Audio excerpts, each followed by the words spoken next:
Well, I like to point out that now that we're both using it and have access, this cost me $50 a month to run it this. I was gonna say, why haven't you been pulling this out of the Patreon account? Because it's under your name. Oh, yeah, that's right. So okay, I can send you the $50 a month from Patreon. Yeah, you should have just texted me and been like, "Hey, I don't." It's something I've been paying for so long, but now, like, I used to pay for it because I would do my channel stuff with it and like live streams, but I haven't really done any live streams on my channel in a long time. I basically exclusively use it for this. Yeah. For the podcast. Yeah. I think it was, speaking of Wilbon. Yeah. Hi, Wilbon. Thanks for joining. But it was like the first time you gave me the password to do Wilbon's VIP show. I saw that it was nothing but Black Series Cantina. I was like, maybe maybe this should be coming out of the Patreon account. Yeah, it'd be nice. But yeah. So I think we can do that going forward for sure. All right. We're not going to back pay you $1,300. No, I demand it. No, it's fine. I get it. VIP squad in the chat. But Kirby at the Brock same time, we're putting the money towards going to frickin' Japan. So I don't know. I don't know if I want to take it now or just save it, and I'm putting $50 towards me going to Japan. Whatever. Yeah, what's that's up? true. What's up, Kirby? What's up, Wilbon? What's up, Ethan? How's it going, guys? Welcome to the parties. Yeah, shout out Kirby joining the VIP. We really, really appreciate that. More people should do it. Of course, for sure. Yeah. So I thought about this beforehand talk. I thought about maybe what would happen if we tried to structure it a little bit more, where we had topics that we covered every time, like what are you watching, what are you playing, what are you reading, kind of thing. So we can just kind of talk about non-Star Wars stuff. But then I didn't know if that would be cool for anybody. I think so. I think our 15 minutes Patreon intro warm up is whatever we think of. Literally, it's all it is. Yeah. But I just got an idea. What if we let the VIPs submit what we talk about for the Patreon intro? Oh, that'd be cool. Yeah, give us non-figure related, maybe. Give us a topic. Yeah. Yeah, we can look into that. But yeah, I think we'll have a good show today. I think so. I don't know how long we'll go. I'd be surprised if we pulled more than 2 hours out of this, because there's not a lot of stuff to talk about, but there's nothing to talk about. So we got reveals. That's nice. We can talk about the Ahsoka trailer. We can talk about the Ahsoka trailer. All right. How, on a scale of 1 to 10, how excited are you for the series? Ahsoka? On a scale of 1 to 10, I'd say like an 8.5. That's exactly what I was going an 8.5 or something. That's fun. An 8, well, you know what it is I try not to get too excited, because I feel like the people that let themselves get crazy, over the top excited, you're always just asking to be let down. You're gonna have something on there that you really want to see, or it's never gonna meet your expectations. So I always, without fail, temper my expectations, and I love to be surprised. If I temper my expectations and it's better, then that's great. I love it. It's the best feeling in the world. But then if you temper your expectations and it's only okay, or even, heaven forbid, bad, then you're like, it's fine. I didn't really have that much invested in it. So it is what it is. That's correct. I'm about an 8.5 also. I think for Kenobi, I was a 15 out of 10. That was the one where I just absolutely couldn't wait. And for sure. But Ahsoka, I'm an 8.5. I think it might be the villains in the show are what's keeping me from being a 10, because I feel like they look a little generic a little bit. Yeah, I'm curious about how they fit into this, but I want to wait. We have to. This is something we have to talk about on the show. So I'm gonna put that in Ahsoka. Good Ahsoka trailers. I was spelling that. Ahsoka trailer. There we go. We'll plug that in at the end. Give our thoughts. So for the Patreon people, Zach, in his wisdom, let's call it wisdom, has decided to be more structured in when we do these. which I appreciate. No, I think we should have definitely like a hard like 5 p.m. or whatever, just for people, so it's not a surprise to them or whatever. Yeah, I think it'll help. Like, yeah, I think it mostly benefits our 11:38 tier. Yeah, for sure. Yeah, because they know like when to be here, and the VIPs, of course, too. Like they know when to be here every other Thursday or whenever we announce it. So I think doing the and then we'll announce it like if we have to shoot it back at 30 minutes or the next day. Yeah, we'll know beforehand. We'll try to let people know. Or if something happens, like I'm busy on a Thursday night, or we have to move it around, or whatever. Or like, so like, I don't pay my tornado bill. That's happened a couple times. That has happened a couple of times. Well, like, so for instance, next week, we're not recording on the 20th, right? Because isn't the Hasbro thing on Friday? We're gonna do Friday night. Yeah, Friday so we night have to do it Friday night because that's going to be after the Hasbro announcement. Which, you know what? Let's why not? Let's hold on. Let's add in SDCC predictions. Why not? That's another thing to see where why not? We're just this is what this is for. This is what this is for. Yeah, we need stuff because we have fine editions and like the 3 reveals. And that's it. I do think whenever we get to Starkiller though, let's like really take our time and like methodically we're gonna milk it. Yeah, for sure. No, we're gonna milk it. Absolutely. I'm gonna get every thought. Do you have the high res pics that we got from that one cool person? No, yeah, I've got it all. I've got it all in the. Okay, cool. Yeah. So I think this is gonna be a pretty good show. I think so. I'm excited because of that pack that was revealed. So yeah, for sure. I can't wait to talk about it.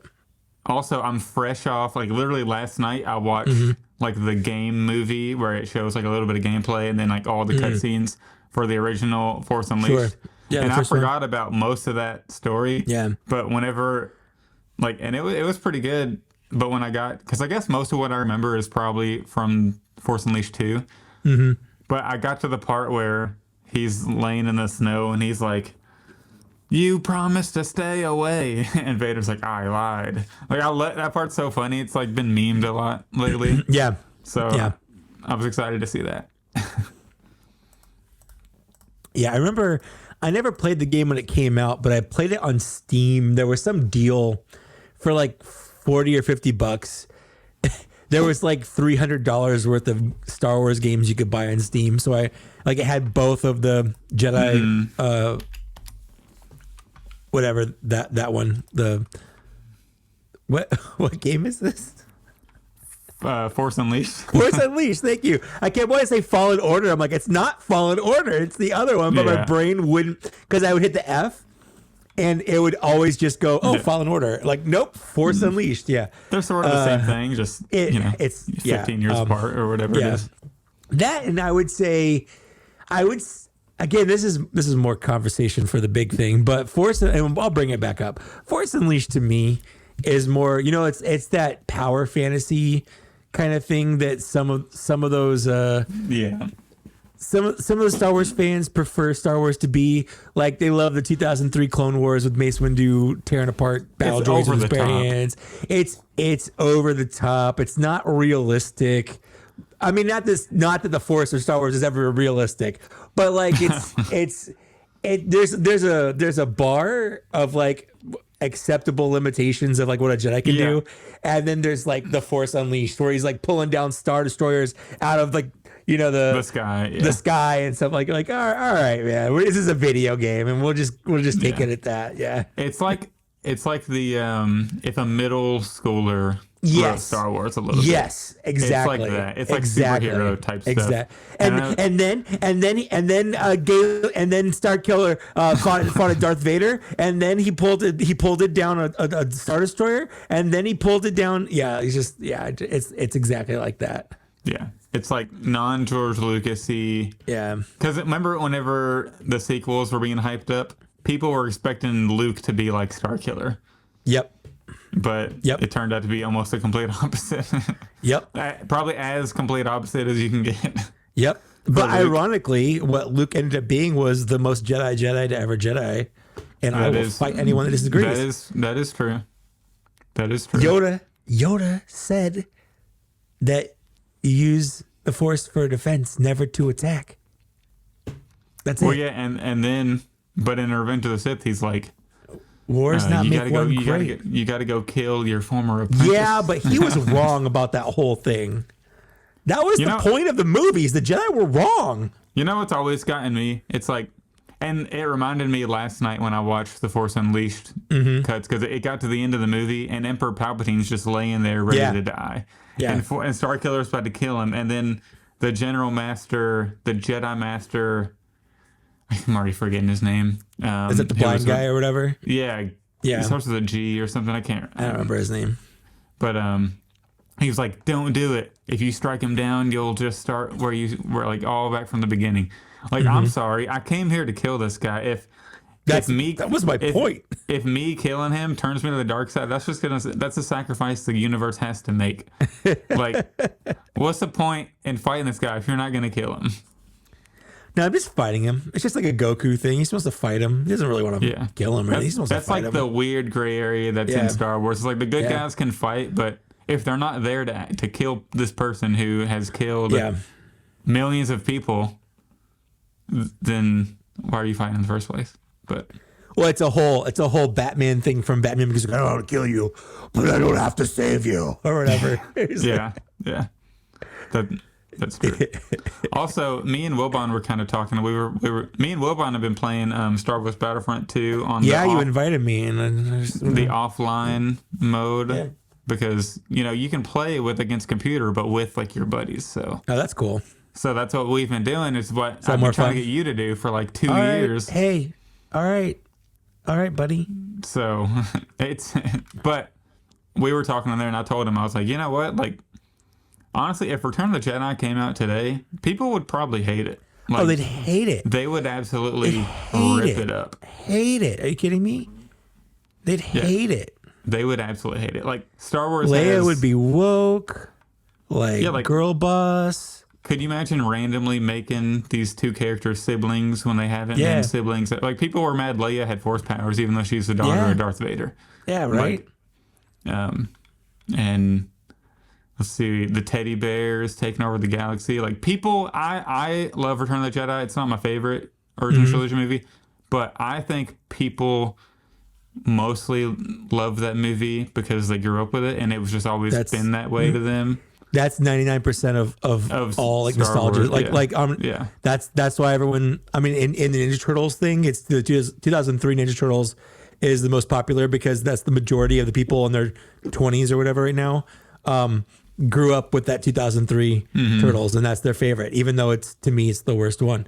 The prequels, just like you freaking love the Revenge of the Sith, because that's the Star Wars that you grew up with. So it's the nostalgic one. And I can admit, Revenge of the Sith, I love it. Yeah, but objectively, it is not a good film. It's a very fun, entertaining movie, and that's fine, and that's absolutely fine. Yeah, that's fine. Yeah. So when people criticize modern Star Wars, I kind of compare it to that. I'm like, well, it's always kind of been this way. Yeah, it's just what you love. And you focus on the really good parts, and then. So I had not watched any of the Indiana Jones movies in a long time, in 20 years, since they first came out on DVD way back in 2004. That was the last time I watched any of them. So I sat down, and my wife and I watched all four of the ones that you can watch without going to a theater right now. And Temple of Doom is just not a good movie. It's got that's the second one. It's got iconic scenes. I'll give them that. It's got Short Round, but as a movie, it's not a good story. It's not a good movie. In fact, it's annoying. And the one that everyone hates, Kingdom of the Crystal Skull, I'm like, this isn't that bad. It's not the best movie. It's not anywhere near Raiders of the Lost Ark or Last Crusade. But it's not this awful thing that everyone says it was. I'm like, this isn't really that bad of a movie. It's just kind of a silly Indiana Jones movie. Whereas Temple of Doom was a product of the 80s that has not aged well, especially in depictions of people that aren't white. you know.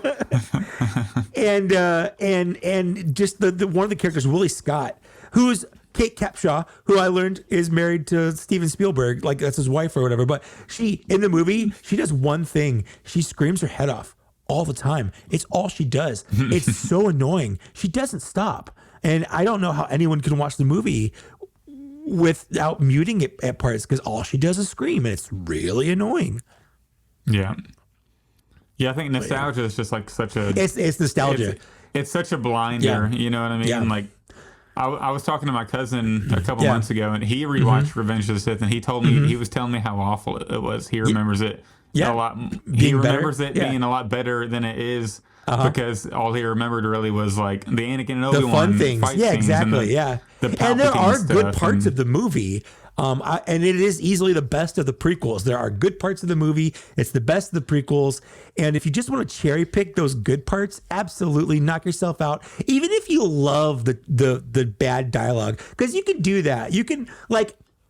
So I watch like a lot of old like 70s, 80s Japanese like live action Power Rangers Sentai stuff, and there's stuff in that's objectively awful. Like that's clearly a model, that's clearly a dummy. Like, but I love it because of how cheesy it is. Like I'm acknowledging, yeah, it's not great. These are really bad effects, but that's kind of what I find charming about it, if that makes sense.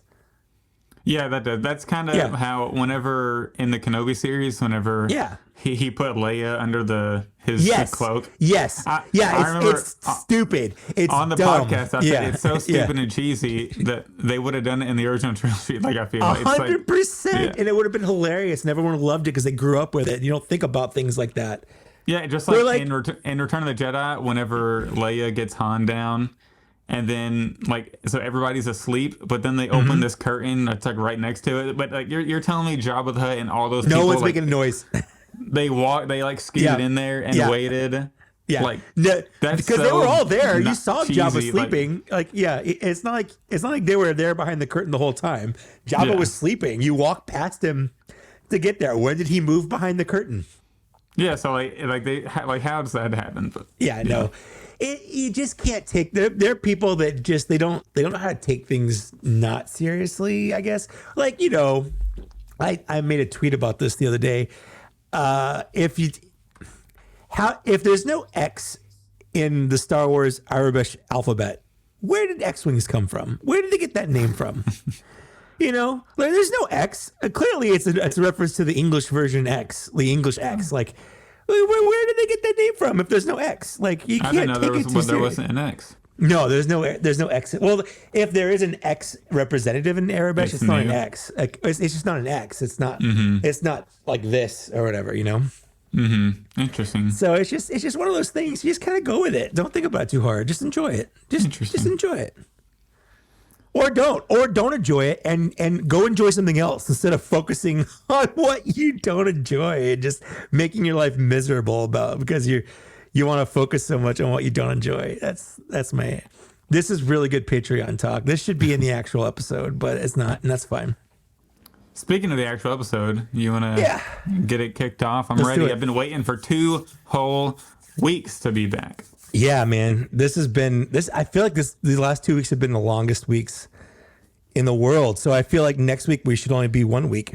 How about that? You want to do just 1 week next? Yeah. I agree. Let's do it. All right, let's do it. So hi there. You are listening to Black Series Cantina. We are on our 49th episode. That's crazy. We're 1 away from 50. What do you think about that, co-host Zach? We're almost there. Almost there. It's been a long way. I'm getting nostalgic a little bit. I went back and I've listened. I'm like 60, 75% of the way through our first episode. I just kind of wanted to go back, and we'll probably do more reminiscing next week on the first 50 episodes. Sure.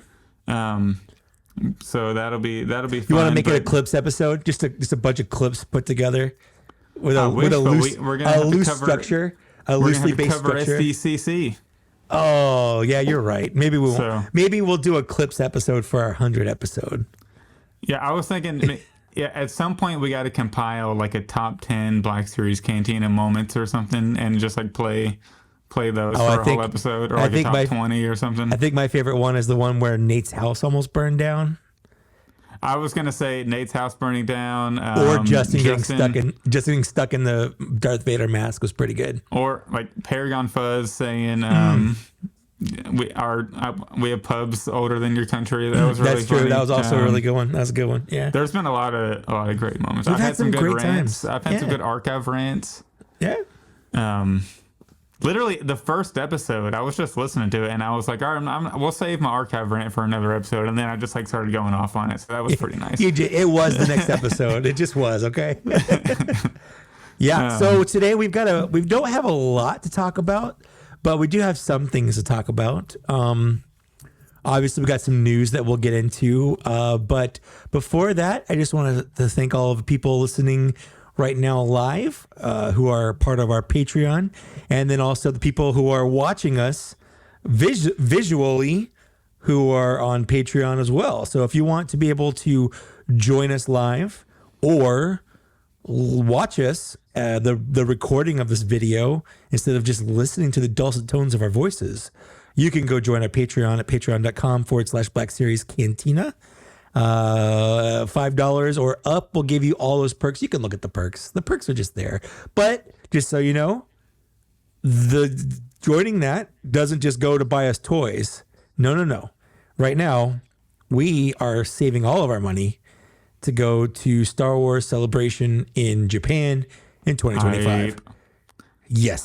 So if you want to help us get to Japan, because that's not cheap, and we're not cool enough to get them to invite us or anything like that. So if you want to hear our Black Series thoughts live from Japan, and you ever wanted to help us out for any reason, that's gonna do it. We're going to Japan. Konnichiwa. Every dollar helps, even the $2 tier. Even the $2 tier. Everything helps. Everything helps. And we have some figures for giveaways, and you get entered in, when we do those. In fact, we might do one. I think we're gonna do one for our 50th episode, just for funsies. Yeah, just for funsies. So. In fact, so if you're listening to this, you'll have a week. Next Friday, we're going to be doing. I think we'll be doing our giveaway as part of the Patreon preamble. So people on our Patreon will be entered to receive a figure from us. So if you want to do that, you can go join our Patreon. You got a week. This should be a fun time. We really appreciate all the Patreon support. Yeah. I will say for today's episode, I'm gonna compare it to like a Wagyu steak because it's not the biggest, but it's very. What's the word I'm trying to think Buttery, of? meaty. It's like very rich. Marbled. We have a lot. Marbled. We don't have a lot, but it's like full. It's what we got is what we got is amazing. That's right. It's not a big 20-ounce ribeye. It's a nice 8-ounce. We got a couple of solid reveals. One super amazing reveal. Yeah. So it's a very rich episode today. I'll say. And next week we'll have a very we'll have the 30-ounce Texas. Oh, we're gonna have that tomahawk. Yeah, we're gonna have that tomahawk steak. Yeah. Yeah, with all the SDCC coverage. And our schedule will be live Friday, the 21st of July at 8 p.m. Eastern, and that's going to go live to the public since it's our 50th episode. Yeah, we're going to go live for everybody on that one. Yeah, it'll be San Diego Comic-Con, like a big episode. So I think it'll be fun to bring in a wider audience for that one. Yeah. And before we move on from this little section, the reason we talk Patreon and stuff, because we don't do ads, and if you ever hear ads on us, let us know so that we can get those squashed, because we don't do ads. We've been approached to do ads like on the show. We're not going to do ads, so via Patreon's it. But we do have one new VIP member. We got Kirby's hanging out with us right now, and he's a cool guy, friend of the show. So thank you for joining our VIP as the second VIP, the second most VIP person that we've got. Just in order of when you guys join, just nothing personal. They're tied for first. That in our hearts. Yeah, that's true. Yeah. Top two, not two. Yeah. So moving on, I guess we have a little bit of So for people who don't know, I have a fine D edition, a fine subtraction. Because you don't got to make me big for this. I'm gonna make you big. I want people watching to be able to see how big you are for losing things. You just want me to cry while I'm on yeah. the base? No. This is your dude. This is your space. This is your space right now. It's a safe space. That's true. Well, yeah. I feel like the emotion is mostly gone because I've talked about it a couple times. Well, it's not been a week. It's been a couple days, I guess. How long has it been? It's been like almost 2 weeks. It's like a week and a half, I think. Has it been that long already? Oh man. Yeah, because I talked about it with Wilbon on our VIP show. That was the day of it happening. Okay. Well, so that's like my raw reaction. Yeah. But so what we're talking about is my Instagram page at the Star Wars Black Series randomly got permabanned by Instagram. I tried logging back in. The appeal got denied. We kind of have an idea what happened. So, but I'm not going to get into any of that. I just wanted to say, follow my new Instagram at Black Series Cantina. Kind of I figured a rebrand might be good anyways. Kind of a fresh start. It does suck a little bit because I built that like since 2014 or whenever I started it. So, It's like a pet dying. That's what I've said about it. Oh, for sure. Yeah, it's not a good feeling. But once the initial like couple days, like the very first night it happened, it was like 3 a.m. I let out some. It's like your dog died. Yeah, I let out some tears. At night at that night for sure. But then that next day, me and Wilbon had our VIP chat. So that was good little plastic therapy because we did some unboxing some figures. So I kind of needed that. And then, but yeah, it just sucks because I had that page for so long. So now I'm just like trying to build a new one. And Instagram is like a harder platform to build on now because it's not a growing platform. It's kind of already been around for a long time. Yeah. And you have to sign up for like the blue check to get your content push, and I'm not doing that for Meta because they banned my big account now. So yeah, go follow me at Black Series Cantina. Of course, I'll post whenever the podcast goes up on the weekends and all that. I'll post Black Series news like I used to, I guess. But yeah, I don't know like how I just don't know like how I've been mostly just been posting reels from TikTok, all that like backlog of content from there. So, and I did see some comments online saying that like people were like, oh, the only reason that I could think of is like maybe Hasbro wants the name, and that's like definitely not the case. It's not because there's the other one that's way more accurate than yours was. Yeah, mine isn't the official name, and mine got taken down. So it has to do with like this guy with. I'm pretty sure. Don't go into it. Don't even give him that. Don't even give him the credit. Okay. Don't even worry about it. It just happened. We're moving on. It sucks, but you soldier on. You pull yourself up by your bootstraps, which is physically impossible to do, but we're doing it anyway. At least I have the TikTok. That's almost at 20K. That we're pushing 20K there, I think. Yeah. So. And you can rebuild. What are you at? What are you at right now for Patreon or for Instagram? What are you at? I'm at like 1,400, I think. You know what? In like 2 weeks, give or take. It took me like 4 years to get to that much. So, although I am secretly, I'm like in my head, I'm just feeling really good that I finally have more Instagram followers than you do. That's true. I'm used to being one of the big dogs on socials, but now I'm just like, there's something I want to say, but I can't say it on the podcast. So I'll tell you afterwards. That's fair. It's funny. It did though. When that happened, it felt like we lost a little bit of internet clout. Like you having so many Instagram followers was like helped lend our podcast a little bit more like air of legitimacy kind of thing. And now it's like that got taken away a little bit. Yeah, but I feel like I can't DM people and be like, "Hey, you want to join the podcast?" Because I had literally. It was maybe around like episode 20-ish. I DM'd what's the actor who plays young Boba Fett in the prequels? What's his name? Oh, Daniel Logan. Yeah. I DM'd him and asked him to come on, and he replied like, maybe like we'll talk about it like, but and then it's like he never replied to my follow-ups, Yeah. so it was kind of like a brush off. But still, like I feel like he replied because I had a lot of followers, you know. Sure. Yeah. Because you weren't a small. Yeah. I was wanting to, like Sam Witwer used to comment and like on my old page, and I was waiting for a Starkiller to be revealed, and then I was eventually gonna DM him from the big account. Oh no! And it's like right when that happened, like so It was upsetting. the worst timing.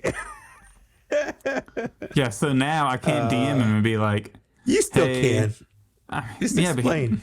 Just explain. Like, yo, I used to have 1 billion followers. Also, there's like a WWE superstar. His name is like Matt Cardona, but I forget who he was in WWE. That's not his wrestling name, but he has like over 1 million followers, and he followed me and like, and he would like my stuff, and and now like I kind of want to DM and be like, hey, this is my new page. Can you follow me and shout me out because you would really really help me out? But I'm not gonna go like begging for. No, it's uncouth to beg for followers. That being said, please follow Zach. Zach's new. It's just that's the nice thing to do. If you followed the old one, why not follow the new one? It's just the same if you thing. have an Instagram, go give at blackseriescantina a follow. We would greatly appreciate it. I just feel like I can't DM like these these celebrities and be like, hey, you want to come on the pod? You know, I lost all my DMs with the source. The plug. Oh yeah, our source. That's right. I lost and it's also not even that. It's like I had DMs with Mr. Stevie going back to like 2015, and reading those from a long time ago is like cringe. I've read them before, and because I would ask him a question and he'd be like, "Again, I can't answer specifics," and then like ask him another one, then I'm like, "Gosh darn it, that's a specific question." But we've had like conversations before on that, and just like. A decade of DMs with just people like me. Yeah, it's a lot of history that you lost there. Yeah, I had my original DMs with me and you talking about starting the podcast up, or the names that we thought about. So now those are gone because you probably can't access them. I can't. No, your page is gone. Like it's all gone. Yeah. And we were throwing around like the alternate podcast names that weren't that great. Some of them were pretty good, but I'm glad we landed where we landed. Yeah. Anyways, I'm sorry for your loss. I appreciate it. Yeah. I'll pour one out. Pour one out for Zach's old Instagram. Follow his new one, and let's move on to some fine actual additions. Yeah, let's get a little more positive. Yeah, get a little more positive. While I'm big, I'll let you start. Yeah, I'll go ahead and start because I don't have as much as you probably have. I do have a good amount though. Starting off, I got this new amazing, is it Fourth Sister, I believe? Fourth Sister, yeah. Inquisitor. She's my favorite Inquisitor, hands down. I have to agree because Alien, of course. Mm-hmm. The sculpt is amazing. And I think what really brings this figure home, or like what really sets it apart, is those Sith eyes. Yeah. And like, I don't know if the paint on mine is just like really, really good, but I mean, they do a good job for the most part, but I feel like they like absolutely knocked it out with the paint of the eyes on my figure. If you can get it to focus there. Yeah, I love the paint on her eyes. I love her face in general. I like her outfit. It's just a cool looking kind of just a gothy outfit. Yeah, they absolutely hit a home run with the Fourth Sister. I would agree that this is my favorite Inquisitor. It would be the Grand Inquisitor if he had the Sith eyes. Yeah, or maybe just a taller head. But yeah, the Sith eyes do a long way. But I feel like she has all of the best qualities of the Grand Inquisitor. Plus, she's a cooler looking alien. But her lightsaber is the same style as the Grand Inquisitor. It's like the way it plugs in and stuff. And I just like that better. Yeah, it has the small plugs rather than the giant plug the fifth brother has. Right. Which is a big win. It's a weird choice. Yeah, that was odd. Like, whoever sculpted that figure, like, you couldn't ask how they're plugging in the back. If you're listening to this and you sculpted that figure, no hate on you. You got a job to do. You're doing the best you can. Good for you, but that wasn't it.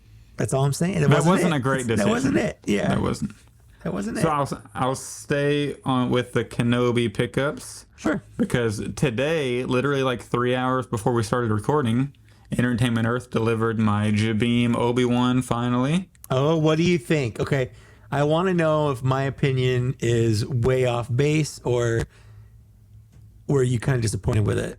Like so give the listeners your like just a quick rundown of like your thoughts overall. Oh, I don't know. I guess just because he's Kenobi, I had high expectations of him, but I feel like the sculpt of his arms and sleeves and stuff just really hinders his articulation to a point where I don't know if it's super acceptable. And the common era of our Lord 2023 year, like as if it's okay that his wrists are weird. It just So I don't love his face. Yeah, I feel like I'm fine with the face. Like visually, I really like the figure. Yeah. But whenever I started messing around with him and you like, oh, how far can you raise his arm? You can barely get it. It's like really hard to, you have to It's because that rubber overlay. Yeah, the rubber overlay really, like he has butterfly joints, but the rubber overlay just makes restricted. It so he shouldn't even have them because he can't move them. He can't use them. Yeah. The sleeves, the way the sleeves are, you can barely move the wrist. It's hard to get him to hold the lightsaber without bending the hilt. Yes. Because of the way the angle of his hand is versus the sleeve. Yep. And so like it's not a great like action figure for posing and like the articulation. Visually it's good, so if you can get him in a good pose. But again, getting him in like a really cool Jedi pose is tough. So I am a little let down by the figure. Mm-hmm. I think he's still going to look cool. Hopefully I'm going to try to 3D print a display for him in the broken helmet Vader. So it'll visually be awesome, but it's a little underwhelming for sure. Like I agree with you. Like I had whenever they announced this Kenobi, this is the one I was looking forward to the most. Like for the Kenobis because this is like the Kenobi from the series. Right. From his big duel. So but visually I love it. I love the multiple layers his robe has and the paint on it's good. I think it could use like a dirty wash. The robe is okay. I'm not going to display him with the robe. But yeah, I kind of agree overall. It's just not a great figure. It's an okay figure, I suppose. And then I have 2 more pickups.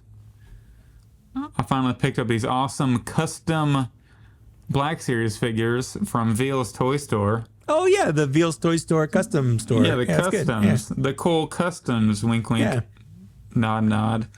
I got hard case, and I finally got that giant rotary cannon blaster. I think I'm gonna try to paint this. Like I'm gonna give it.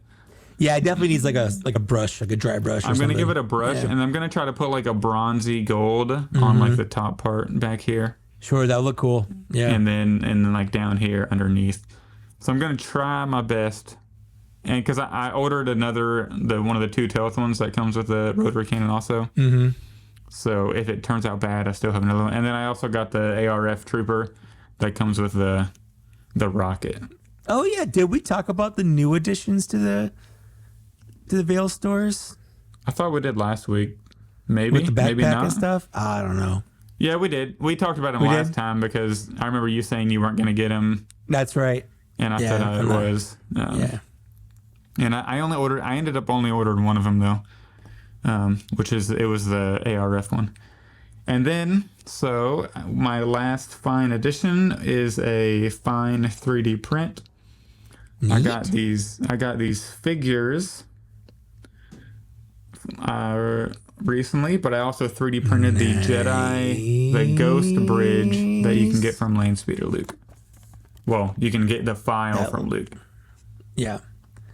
No, you mean if you order it for $12, you don't get a printed bridge? You just get a file? Unfortunately, you just get the file. But you get the reward of doing it yourself. That's right. Which is awesome. Have you glued yours together yet? Oh, we'll get it. We'll talk about it. Okay. All right. We'll talk about it. Look at this, everybody. This is why Lance Peter Luke's the GOAT.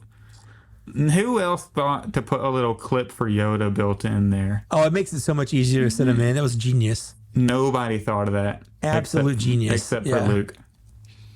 That's all I have, though. I wanted to finish it off with the really cool 3D print. Yeah. And it's like a small print. It's very contained. It doesn't take up any room on the shelf hardly. Mm-hmm.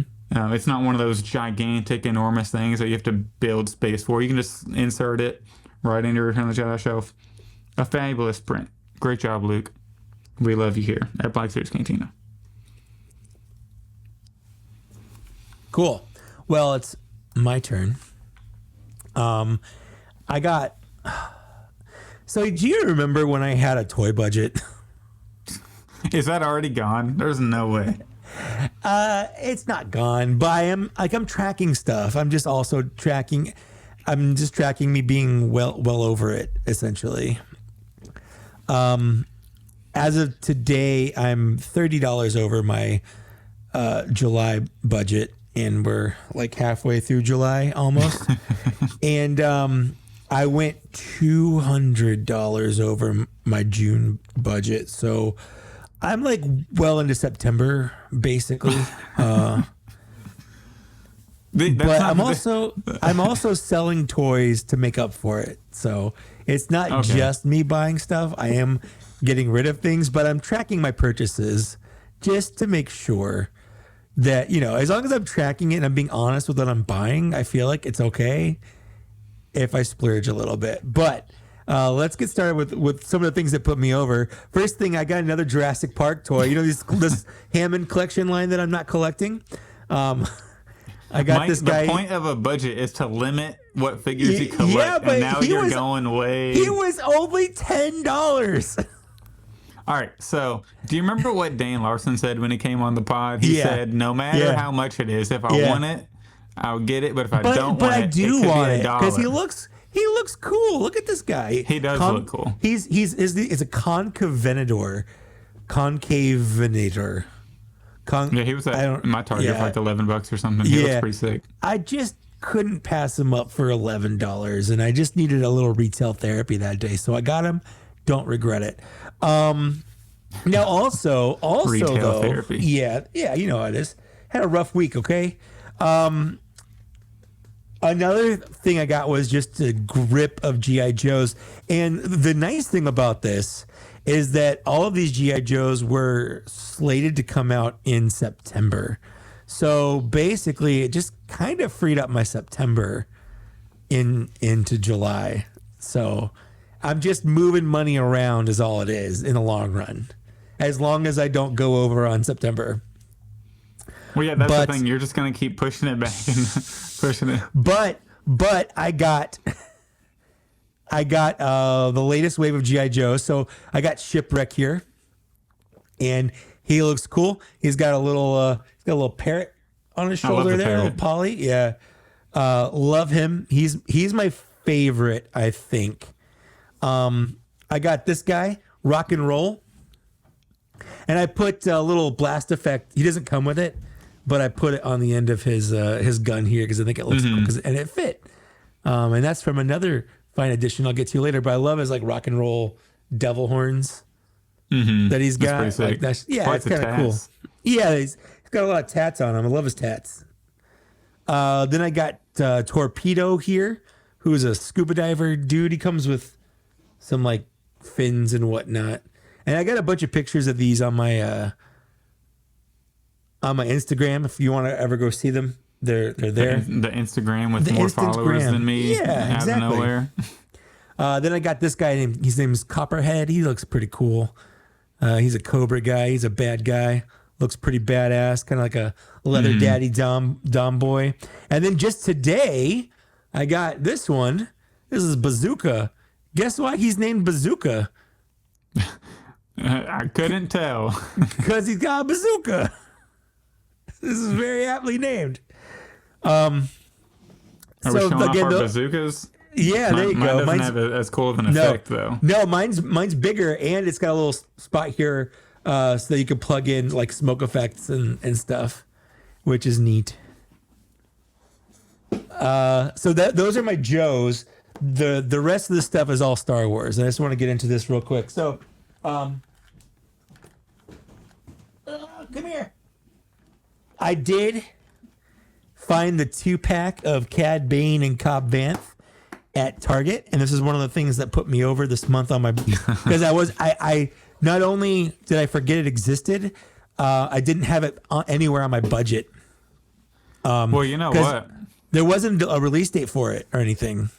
Did you put that on your Target red card? I did. Just pay the red card in like September and just. Oh, that's smart. That's smart. I'll do that. Good point. Anyways, so you got to be smarter than the figures. No, Mike. that's smart. You're right. So I've done a review of this both on my YouTube channel and on my TikTok, which is basically just a truncated version of it's a 3-minute version of a 30-minute review. So if you want to go just see the highlights, it's on my TikTok. And I did this thing where every time I was messing with Cad Bane, his hat would fly off his head. So I added little gunshot sounds to it, like he's getting his hat shot off, and it amused me. I thought it was funny. Anyways, this set is incredible. Definitely, like, I don't need to buy that standalone Cad Bane anymore, which is cool because I like this one better because he comes with some effects, and I like the face a little bit better. But he also comes with a Cobb Vanth, if you think about it. He comes with a Cobb Vanth accessory. That's true. And Cobb Vanth is a lot of reuse, except for his torso. Everything's pretty much reuse. The head is better though. The paint it's the same sculpt, but the paint on the head is better, and it doesn't have the glossy finish. But this Cobb Vanth is up there. It's vying for figure of the year. Cobb Vanth? No, I'm sorry, not Cobb Vanth. Cad Bane. I was about to say. Hold on. Cad Bane is vying for figure of the year. I don't know if he's going to make it, but like, it's a good figure. I feel like the effects also set it apart too from a lot of its competitors. Yeah, and again, his effect, it's not compatible with Cobb Vanth's gun, but it is compatible with my G.I. Joes. So that's neat. Like, because that's just awesome. That's the Cobb Vanth one. Let's see, or the Cad Bane one. I don't know why I get those backwards. Next, I did get Doc Andor. Doc Andar. Dr. Andar. Dr. Ongar. Doc Ondar. Anyways, there you go. Yeah, I got Doc Ondar. He's really good, and I'm probably gonna do a video on him, just because like he's really unique, and kind of a figure style, like a hammerhead is just really neat. It's a cool. The Ithorian is a cool species, so I'm glad we finally have one in the Black Series. And Luke's done a really good mock-up of Mammon Naden, so I'm glad that'll probably exist sometime from Hasbro for real. And then lastly, my last pickup is the Force Ghost 3-pack that I haven't opened yet, because I was waiting to film this before I opened it, because I liked it better. I like the display in the package. It's big. It looks good. It's a very beautiful set. Yeah. The only weird part, and Wilbon talked about this, and you didn't bring it up, but they packaged Yoda with his belt under. And in fact, I thought they forgot the belt, and I had to message you guys. I'm like, does Yoda have his belt? Because he should have a belt. Because on all of the promotional pictures and stuff, Yoda has a belt. And I hadn't opened it yet. I'm like, Yoda's got to have a belt. Like, if you don't have a belt for Yoda, that's messed up. Yeah, but he literally, like, on the box, you can see the belt. Yeah. You can see the belt on the box, right? Image, right? Yeah. So it's dumb that they packaged. It's like they misassembled it, where they put the belt on and then the robe on instead of the robe on and then the belt on. But I think it's an easy fix, because the original version is an easy fix, because this is just a remold of the one that came with the Dagobah Luke. Not remold, but like a different materials and paint job, but it's the same figure. So I'm gonna fix that. But to go with that, I did get two very interesting things from my co-host Zach. Did you now? Yeah, I did get this cool 3D printed wood thing for my Force Ghost, and I did have to glue it together, and it took me a little bit to figure out, which pegs and posts went to what side. But I figured it out. It's not too hard to figure out, but it looks good. I like it, so I'm gonna open them up and have them displayed on that for sure. But my last thing, I actually have a picture of on a little slide that I wanted to show everyone. Nope, that's not it. Hold on, did it not update? Did it not update? Oh, that sucks if it didn't. Uh-oh. Hold on. Yeah, it looks like it didn't update. That's a bummer. That's okay. Well, I got the Doc Ondar set. I've shown it off on here before. Did you? All right. Yeah. Well, yeah, but I had a picture of Doc Ondar behind it, and he's all set up, and I had a picture of him and Indiana Jones doing a little thing, and I thought that was kind of a fun little thing. But anyways, it's a good set, and thank you for printing that for me because it definitely sets it apart. I knew those are two sets you really wanted. For sure. You can't have the 3 ghosts and not the bridge. You gotta have the bridge. The bridge really is part of it. Even on their promotional pictures, they have the bridge. Yeah, the bridge is such an easy print too. It was. I printed 3. Well, printed a couple of those. Multiple of those. But the Doc Ondar set, that's a big print. And I knew you would really want that one. So I love it so much. I love all the little shelves to put like knickknacks and stuff on.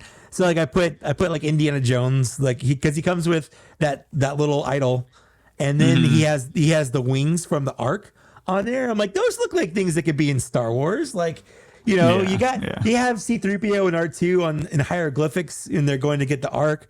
I feel like putting Ark pieces in Doc Onder's shop. It's a good turnaround. It's a good turnaround. All right, so the last couple minutes I've been trying to I guess we'll remove this. I've been trying to get this belt where it goes, and I'm not sure it's going to be so easy. It barely fits over the feet, so you just kind of have to like pull it up and like shove the robe down in it. I did it with the other one. I mean, it's not easy, but it's doable. Yeah, I just don't want to break the belt. But that'll be a project for another day. I just wanted to see you just gotta be careful with it. Yeah, I just want to see how difficult it would be. Like at first, but I'll mess with it later on. Hold on. There was something I wanted to bring up during my fine editions. Okay, this is news, but this is also part of my fine editions. All these G.I. Joes that I got, they were all surprises. All of them. Hasbro charged my bank for them 2 weeks ago, and every day I was waking up expecting to see shipping notices from them. And there were no shipping notices until one day I got boxes from Hasbro. And I was like, what the heck? And this is a thing. A lot of people are experiencing this. Hasbro is not sending out shipping notifications. They're just shipping out the figures, and you're just getting them. So if you're curious, if you haven't received figures yet, this is something that you can do. There's a little tip. This is a pro tip from pro collectors here at Black Series Cantina. Hasbro uses FedEx. If you download the FedEx app and create an account and log in, it populates packages that are sent to your email address with your name automatically. So as soon as someone using FedEx ships something FedEx to your address with your name, then it will show up on your account. So I can see that I've got 2 more packages from Hasbro coming, one on Saturday and one on Monday. And then I have another package coming from 4 Horsemen, which is my Cosmic Legions. But I haven't gotten any notifications. I haven't gotten any notifications for the 5 Joes I've got here. I didn't get notifications for anything else. It's just an issue that Hasbro's having right now where they're not sending out shipping notifications. So if you haven't gotten anything and you're expecting it, that's just how it is right now. I don't know. Also, I wonder what's going on because the last two figures I've gotten from Entertainment Earth, I've seen the charge, and then I didn't get a shipping notification like I normally would from Entertainment. So it just kind of shows up. So Wilbon says you can do that with USPS as well. My experience is you can do that with USPS, but only on the day of, where it won't show you packages as soon as they get put in the mail to come to you, but you can see what's coming to you that day.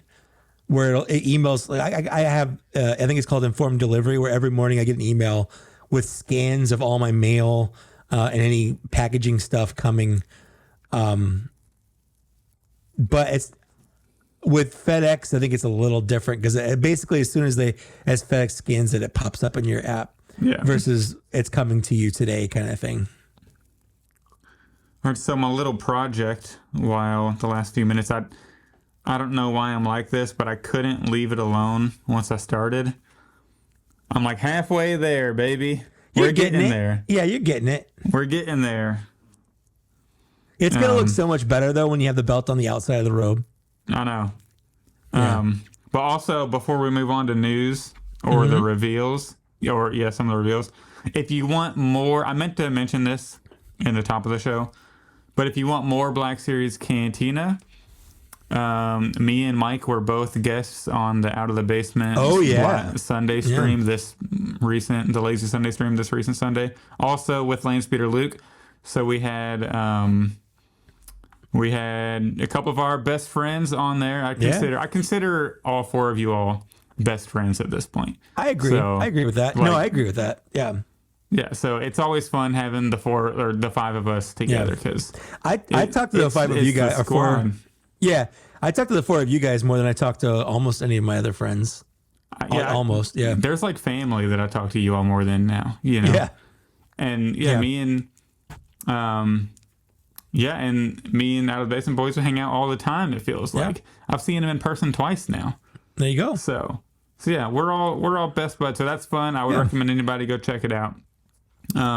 It's a good 3 hours. It's a solid, watchable 3 hours. It's a fun 3 hours. It didn't even feel like 3 hours when I was on it, honestly. Yeah. And I do remember saying this a long time ago on the podcast. I don't know how it came up, but I said if I had to pick between like social media or the podcast, I picked the podcast every single time.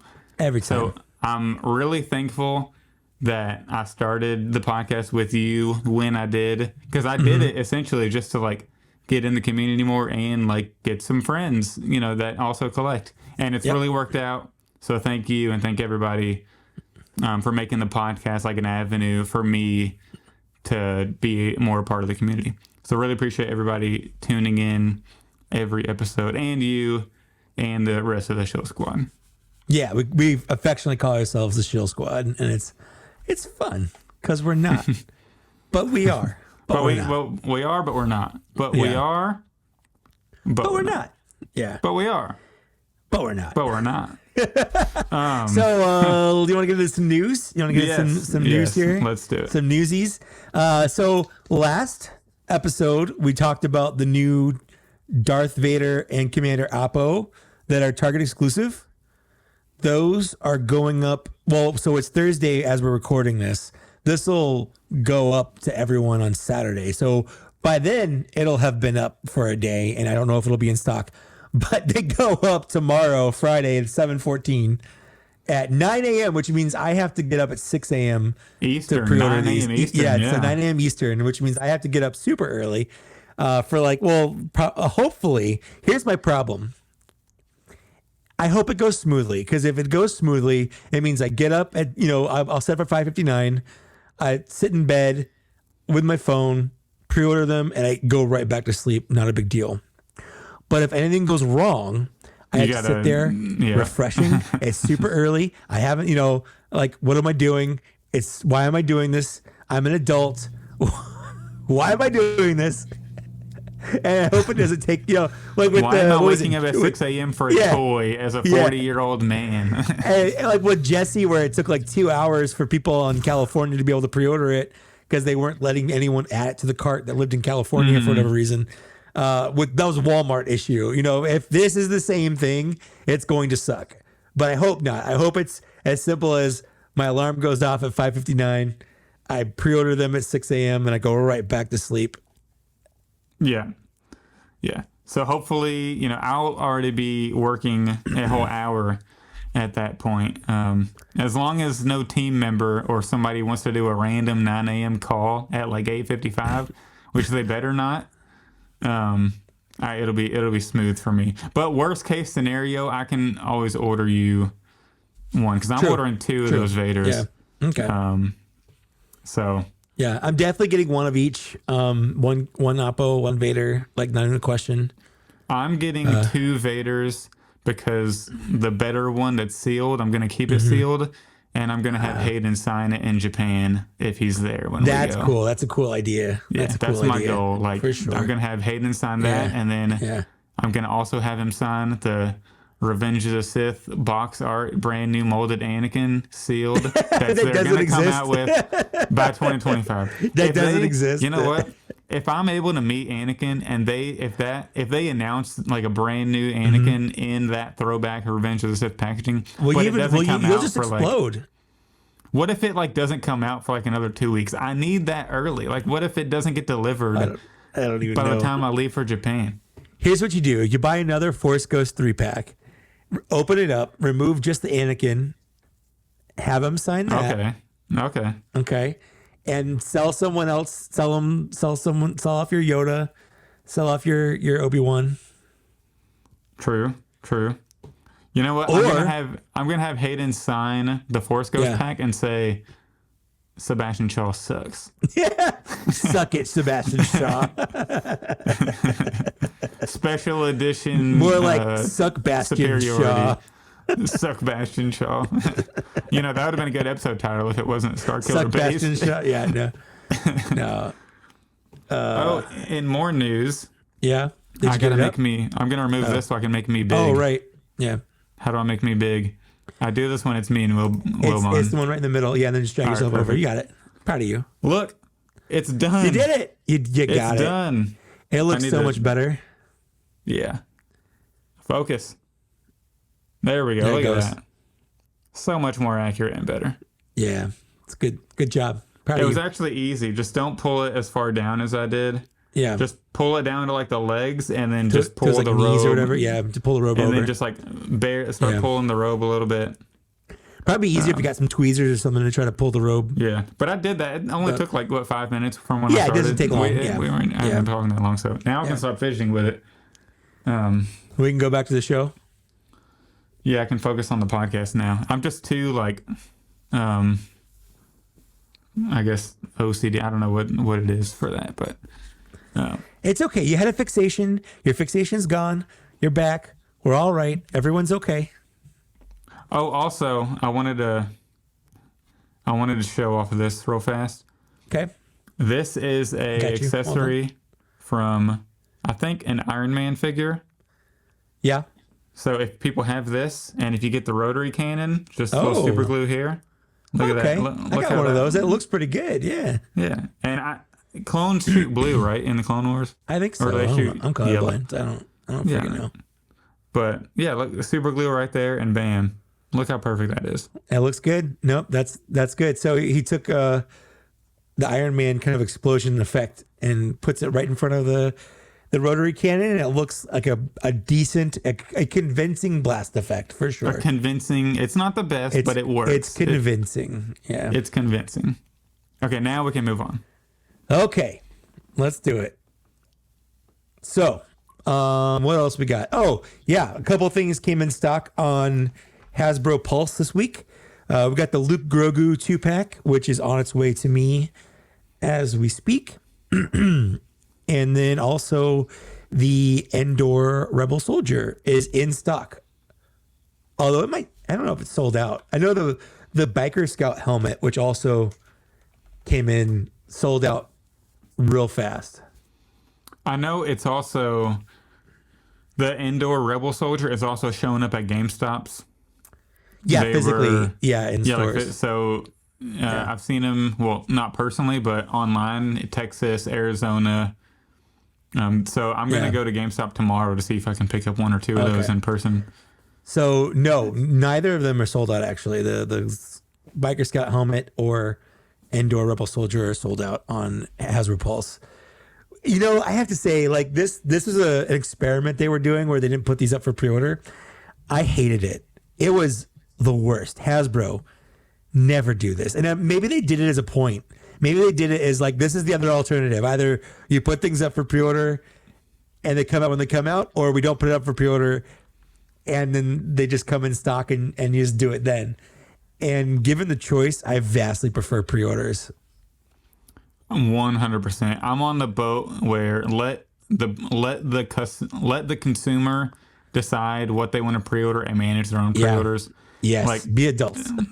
Like, I love Yak Face, but some of these like posts he's making about pre-orders, I'm just like, at some point you have to be responsible for what you pre-order. Like, you have to control like what you buy. So if you pre-order everything, you can't be mad at Hasbro because you have a lot of things on pre-order. And you know, I've noticed. Go ahead. Sorry. I was going to say, I feel like Hasbro's been a lot better these last 2.5 years about shipping pre-orders way earlier than what they're said to be. Yeah. You know, and maybe that's an issue, like with people's budgets. Like if they budget something for I just got hit with $125 worth of GI Joes that I wasn't expecting until September. Yeah. But at the same time, like that's the risk you take when you pre-order something. Yeah. So no, it's true. Absolutely. No, it's a fact. It is what it is.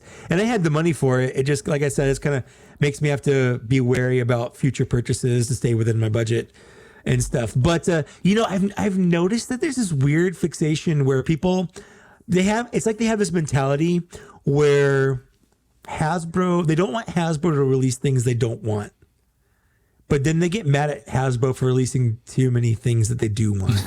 like Hasbro, they get mad at Hasbro for offering things, and they're like, "Oh, I don't want that." I'm like, "Who would want that? I don't want that." I'm like, "Okay, but like you don't want it, but like other people might want it." But then when they do release a bunch of stuff, like, "Oh, it's too much. I don't like this." Like I'm just, you have to pick something. Like you have to just try to be happy. Like I don't understand. I've seen a lot of that in about the Starkiller set, specifically on my TikTok comments, because there was a thread on my TikTok comments that had 92 replies of these people replying to this one guy saying, like, who asked for this? Like, why does it come with 2 extra stormtroopers? Like, you're a sucker if you buy this. Yeah. 92 replies, and it got to the point where they were just like bashing each other so much. I deleted the original, so I deleted all of them because I don't want, my TikTok being blamed almost for these people cussing each other out in the comments. Yeah. And I'm not trying to get banned on any more socials. You know? Yeah, enough of that. Yeah, we'll talk about that. We'll talk about that more in depth in a little bit here. So anyway, we got some stuff in stock from Hasbro Pulse and obviously other places like Entertainment Earth. I'm waiting for my Endor Soldiers from Amazon because that's where I bought it. And Amazon says it should be here on Tuesday, so we'll see. You know, it just puts me a little further in the hole. But I'm also only buying the 1 instead of 2 because I figure they'll eventually put it out in the main line, and I'll just buy a mainline version to get a second one, so I can have 2, 1 for each face, obviously. But we got some reveals yesterday. You want to talk about some reveals? I am dying to talk about some Black Series reveals. We're just going to jump in. Yeah, that was a good segue. Look at you. So we're talking about the Qui-Gon Jinn Force Spirit Black Series figure. You know, before we talk about specifically the Qui-Gon one, how do you feel about the Force Spirit figures as a whole? That's a good summary already. A deep breath. I like the idea of them. Like, they are characters in the movie.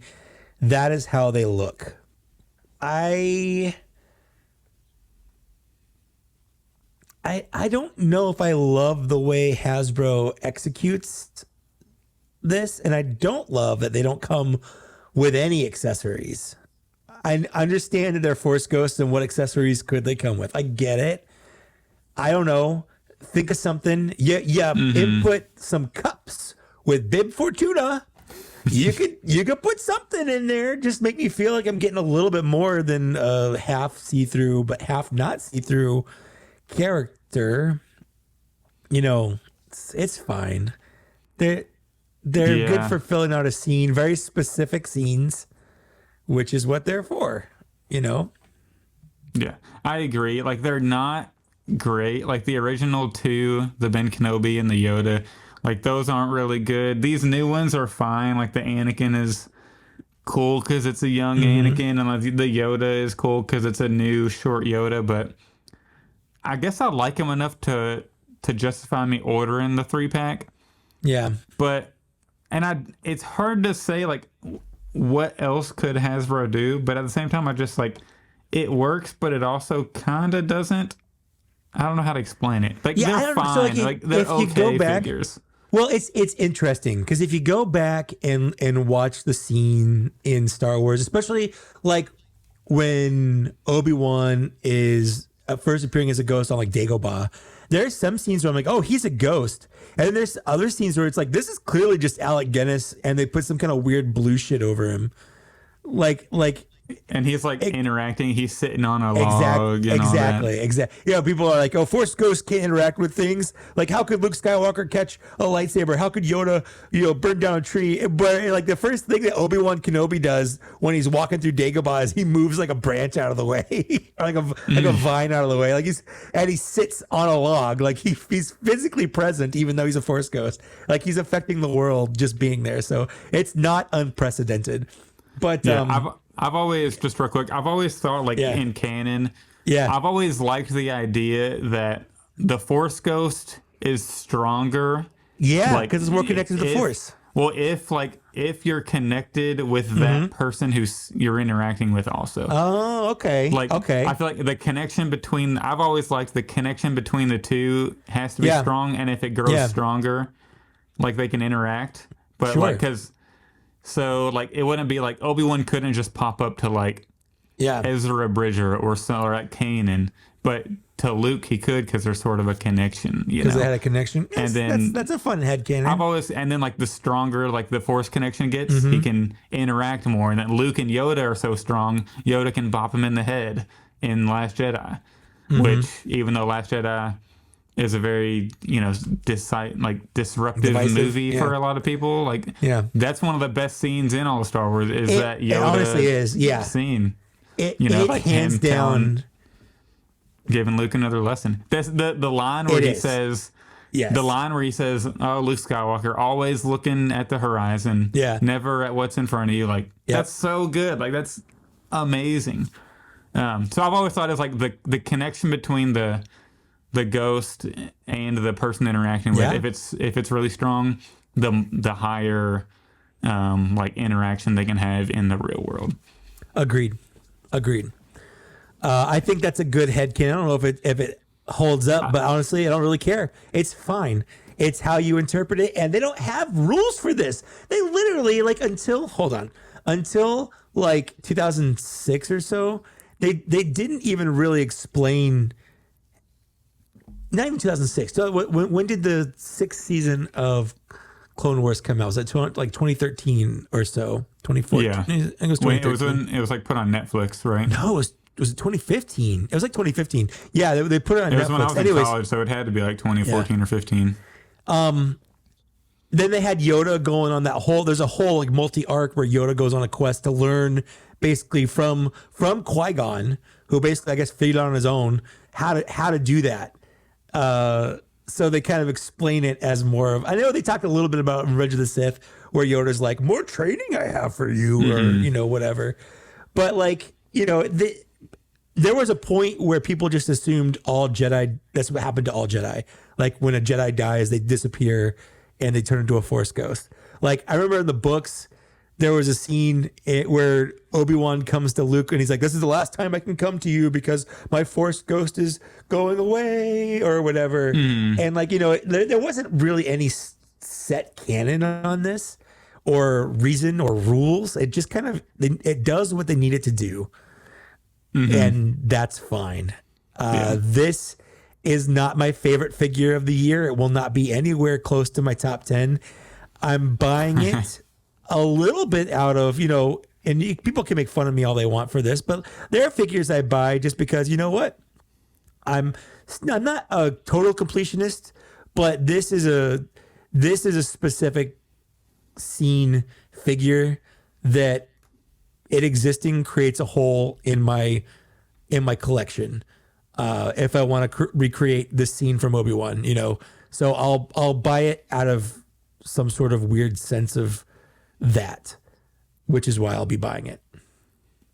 Yeah, I think I'm in on it. I'm not like looking forward to having it necessarily. Yeah, same. But I do want it because I kind of want the representation of Qui-Gon training Obi-Wan. Sure. Yeah, exactly. And I do feel like that scene in the show kind of like supports my headcanon because whenever Obi-Wan was ready, he finally saw him, but Qui-Gon said, I was always here. I was always here.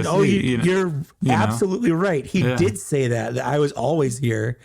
Yeah, you just weren't ready to see me because his connection to the Force because he kind of cut himself off. Yeah. That is super interesting. But yeah, for the figure specifically, like I'm not looking forward to this one necessarily. Yeah, but I do think it will be cool because if they ever do a season 2, we know he'll train him physically in it. Oh, for sure. Yeah, and I don't think they would re-release this. Like maybe they would. But I don't think so. I'd go ahead and get it just for like you can do a training scene on the shelf or something. Yeah. So this is clearly just the Qui-Gon figure that we already had with the different like translucent, half translucent body with some pearlescent paint. They did have this one figure of him and like that hands on his hips pose, and I made a meme and then where he just looks like that disappointed Muhammad guy where he's just at was a soccer match or whatever, and he's got his hands on his hips. Can't be unseen. Yeah, it's uncanny. Even the face, like a little bit, like even the face. He just looks so disappointed or like stern or I don't know, like it's so good. It cracks me up. Yeah, this is really good. Yeah. Anyways, let's move on. Let's move on to the figure that we are looking forward to. And that is Obi-Wan Kenobi parentheses Jedi Legend. What do you think about the name they gave him? I don't love it, but I don't know what else they could have called it. Like end credits and end of show. Like it's fine. You know, they just come up with these like random like Vader duels end. Yeah, they can't call it Mythos or whatever because it's not exactly Mythos Obi-Wan, but it's clearly an homage to the old Mythos Obi-Wan. Yeah, Jedi Legend. But and we've talked about this. He needed to come with the T-16, and he comes with the T-16. I said that on the Out of the Basement. I believe it was, and I said if it didn't come with it, I wasn't going to buy it, and everyone rightfully called me out on it, because of course I would have still bought it, but I'm so glad it comes with a T-16. Yeah, it's just necessary. Like, it wouldn't make sense if you didn't, unless they withheld it for like whenever they come out with a young Luke. You know, so you I still feel like it makes more sense to come with Obi-Wan Kenobi because he had it. If it didn't come with Tika, because that's who had it originally. He had this when he was wearing his regular outfit. Right. He bought it when he was wearing the blue outfit. Yeah. So it could have come with Tika. It could have come with any of the other Obi-Wans, but it came, or at least the Tibetan Station Obi-Wan, I guess, because that's the episode it would have been in. But then I'm glad it comes with this one because he's like handing it to Luke and he's got the whole hello there thing. So I like it. I love the goggles. I love the goggles that he comes with. Do you have the picture of him wearing the goggles? I do. Right there. Hell yeah. Look at that. Tell me that ain't the Bee Gees walking down the street. He looks like a pimp. He looks like a pimp for sure. Dude, I love this picture like so much. I've almost wanted to start doing a thing on the Instagram page where my profile picture is just like whatever cool figure was most recently announced. And this would be it. Like that head right there with the goggles. Yeah. It is so sick. Hold on. This specific figure, this body sans the gloves and sans the head, this is an episode 3 Obi-Wan. It's a little light though. It looks more like the Phantom Menace to me. they could change the colors of the robes a little bit. You're not wrong, but the boots, like the pants, the robes, is true. That is true. Slight colors. Change out his hands to solid, no gloved hands. Like this could be a Revenge of the Sith Kenobi. That's all I'm saying. Is they could feasibly turn this into that. I am down for that, except the sleeves look like they're going to have the same issue as the current Jabim one. It could be, but it doesn't look as flared to me, so I don't know. Yeah. The shoulders overlay looks like it comes down just about as far, too. So that's what I'm saying. It's going to be restricted. Yeah. Oh, yeah, for sure. I think it'll have some of the issues. Like I said, though, I think if they change the colors a little bit, gave them non-gloved hands, I feel like this could be a solid episode 3 Obi-Wan, like close enough to where I could forgive little things like that. I totally agree. I would be in. I would buy it for sure. Definitely. Or you could make your own, like get another clone Commander Obi-Wan or whatever. Yeah, do the head replacement. Pop his head on there, swap out hands. And maybe do a little painting or something. A little wash or something, yeah. Give him like a dark wash and then make it kind of battle damage, like against Anakin. Some burns on there or something. That'd be sick. I'm sure somebody's going to do it. Somebody a lot more talented than either of us, for sure. So Landspeeder Luke, basically. Landspeeder Luke or one of those really awesome Instagram customizers. Yeah, or Frederick or anyone like that, yeah. Yeah, Fett Clone and all. Yeah. All that.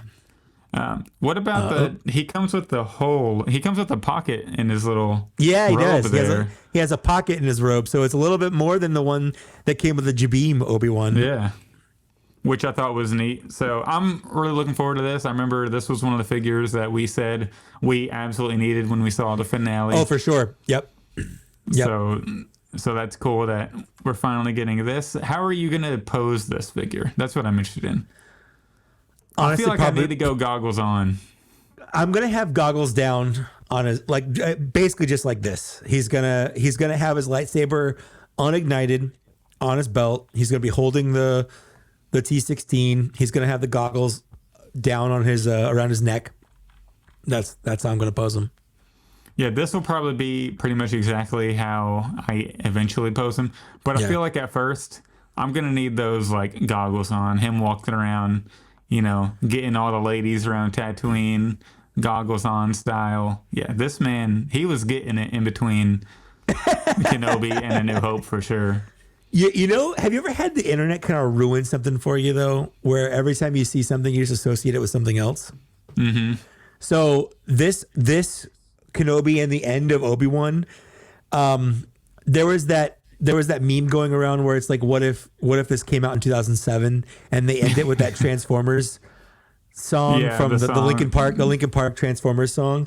And every time I see this Obi-Wan, that's all I get. The what I've done. Yeah. That's every time that's all I hear whenever I look at this is that stupid Linkin Park song. Oh gosh. Yeah, that was a pretty good TikTok trend in there for a while. It was really funny when they were doing that with a bunch of different movies. And it was like right when the action starts, they would cut it off. Yeah. Yeah, I'm really looking forward to this Kenobi. And when do these two go up for pre-order? Oh, next week, I believe. So there's a Walmart. They do, I think around Comic-Con time, they do a Walmart collector con thing.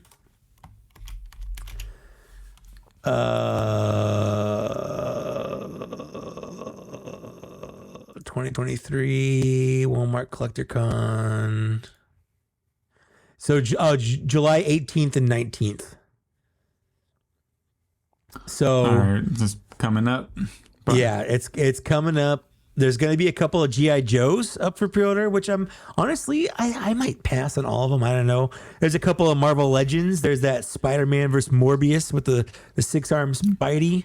Mm-hmm. There's a Captain America, the Bucky Barnes Captain America. Also the Joe Fixit Hulk. is going to be up on there, doing a couple of Transformers, a couple Ninja Turtles. But for Star Wars, it's going to be the Jedi Legend Obi-Wan Kenobi and the Force Spirit Qui-Gon. So that's going to be on July 18th. I don't know what time. Walmart's usually 10 or 11 a.m. maybe. I think that's about right. Yeah. There's also, I guess, Hallmark Christmas ornaments. Did you see the freezing chamber? The Han there's the freezing Carbonite? chamber, and then there's a Jabba the Hutt, I think. It's so insane. Like Han goes down and the carbonite comes up for like 60 something bucks. That might be a pickup. I'm not gonna lie. That's a pretty sick. It's not Black Series, but it's a fine addition. That's a pretty sick Christmas ornament. Sure. I don't know if I can justify $60. It's tough to spend that much money on something that you only have for like a month on display. But I could just set it on my desk and just hit the button. That's true. I don't have to hang it on the tree, that's true. right? That's true. You don't have to. So, but I'm definitely pre-ordering. Like I'm looking forward to this one, but I'm not necessarily looking forward to the Qui-Gon. But I want the Qui-Gon. If that makes any sense. I'm definitely gonna get all four from both Target and Walmart. But easily, yeah. Of the four of these kind of specialty Obi-Wan releases, the Force Ghost Qui-Gon is the one I'm looking forward to the least. The Darth Vader is the one I'm looking forward to the most. Easy. And I think it goes Obi-Wan and then Appo. But maybe I'll swap those two. I don't know. Well, I think I'm in the same boat because I like the 501st Appo. Yeah. And you know how I am about the 501st. They're my favorite. Yeah. Clone Legion. Like I'm so nostalgic for those. I love the way they look.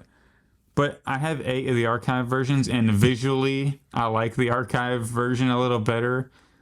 So I think I'm looking forward to the Obi-Wan more, but I am going to buy 2 of the Appo 501st and just put them on that main shelf, and then my 8 archive will be on a separate, 3D print specific shelf. That makes sense. So I'm not going to go crazy on those, but I'm going to get 2 of them for sure. I was going to bring something up, but I was going to ruin it. So let's move on to the big thing. Let's move on to the big thing. The big thing. The biggest thing. The long time coming. That beauty. Long time coming. Is it yesterday? Feels like forever ago now. But it was because Hasbro knows we record on Thursday, so they've been dropping stuff on Wednesday and Thursdays for us. Yeah. Yeah, that's how they do it. But there is the Force Unleashed Black Series pack. We are finally getting Starkiller, the long-rumored Starkiller, a figure that Yakface has been rumoring for over a year now. It has been a long time. It's been a while. So this is a whole pack it's going to be, so a lot of people initially thought this was San Diego Comic-Con, even though right off the gate, Hasbro said this is PulseCon. And if you're not familiar with that, PulseCon is Hasbro's convention that happens in the fall, usually end of September or October. So we have another couple months until that's a thing. And apparently there is going to still be a Comic-Con figure that hasn't been announced yet. That's what I've heard. Yeah. I read the same thing. Yeah. But the good news is they said this will be on display at SDCC. So we will get to see it in hand in a week. Yeah. So it comes with a lot of stuff. First of all, it comes with 3 figures. You're getting the Starkiller, and then you're getting 2 Stormtroopers, because the goal for this set is to recreate that box art image of Starkiller, like electrocuting stormtroopers or / force pushing stormtroopers. Nope. It's okay. I'll let you have control. You can have control over it. I was trying to zoom in on it, but no, it doesn't do that. It doesn't do that on the slide. No, not on the slide. Oh yeah, because you're not screen sharing. We got the slide going. Yeah. But yeah, this comes with a ton. I love so let's talk about how the box opens like that. Yeah. And they're all separated. So tell us what it comes with, Zach. Oh, it comes with 2 alternate heads on top of the one that comes with the figure. So you get three So total three head heads. choices. Yes. You get 3 total heads, which Yeah. is awesome. Yep. You get 2 extra pairs of hands that don't include lightning, and then you get another pair of hands that includes lightning. So that's 4 hand options. That's, total. I know it's 5. It's 5 hand options total. Yeah, that's right. Because he has hands on him, and it's weird because if a character just has hands, they're not accessories. But as soon as he has alternate hands, that's 2 hand options you have. So hands weirdly now become an accessory.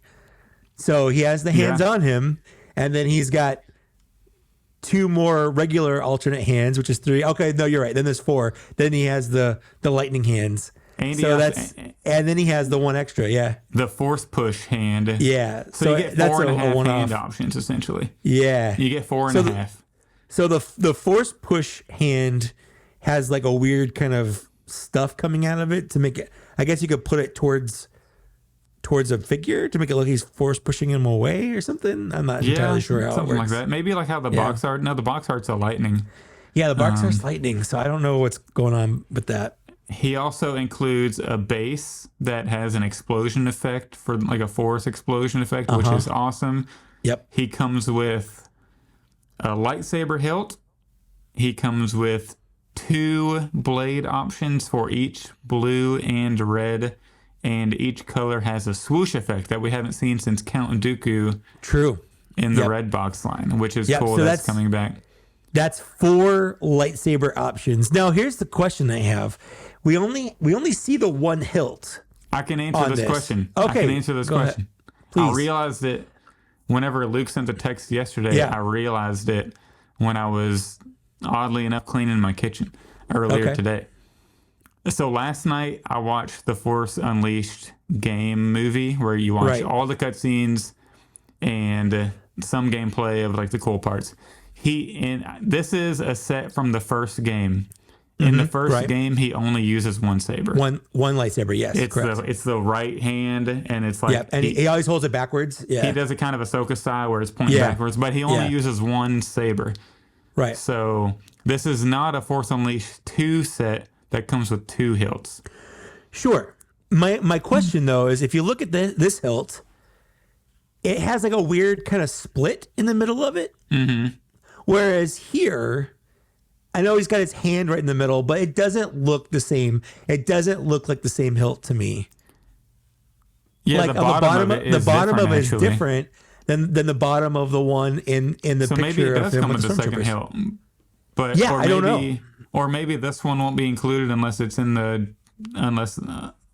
put it in the solo pack. I don't know. Yeah, but in the game, he only uses 1. Right, and I knew that. I knew he only used 1, and he does it like on the box art here, where he's holding it upside down, and that's not even the one that they show in the look. I see the bottom of that. It's not jagged like the one that they show in the the one they show here is completely different than the one that they show him holding in the next picture. Yeah, so that's really interesting. And can you go back to the box picture? Can we see the hilt or like the next one? No, I looked. I did not see a hilt in this. I see the lightsabers. I see the electricity hands, but I didn't see any. So I'm assuming it's probably underneath the box somewhere. What about this? What Kirby says? Yeah, maybe you can take the hilt apart. It could be, but it doesn't explain how the bottom of it just looks so different from the rest. You know. Because that looks so really different. Intriguing. I'm really looking forward to seeing it. Yeah. At SDCC next week. Yes, I'm assuming that we'll get our questions answered at the when they talk about it at the panel, because I'm sure they'll talk about it at the panel. Oh, easily. So we do know some things about this. It's $111, and that price has put a few people off, which I get. It's pricey. It's not. It's cheaper than the Cantina was. The Ponda Baba, Dr. Evazon, Obi-Wan. I think that was like 115 or 118 or something like that. The price, I think it's fine. I think it's fine.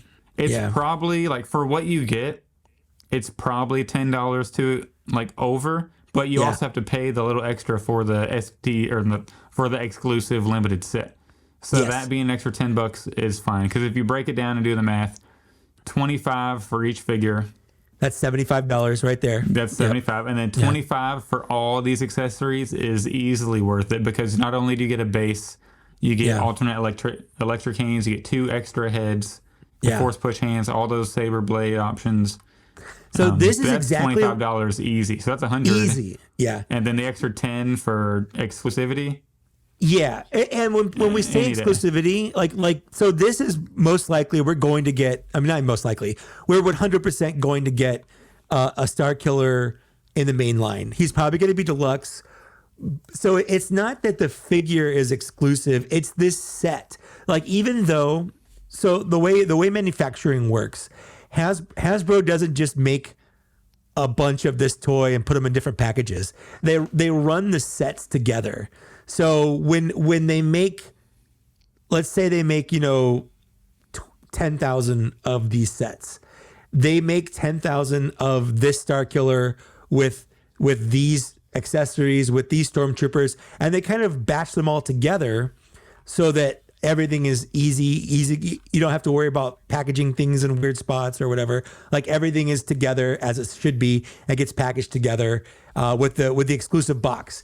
Now, when they do the regular Starkiller in the regular boxes, those are a separate run. Those are a separate, like, it's not like Hasbro just has a warehouse of Starkiller figures hanging out and they just pick one up and put it in a box and ship it out.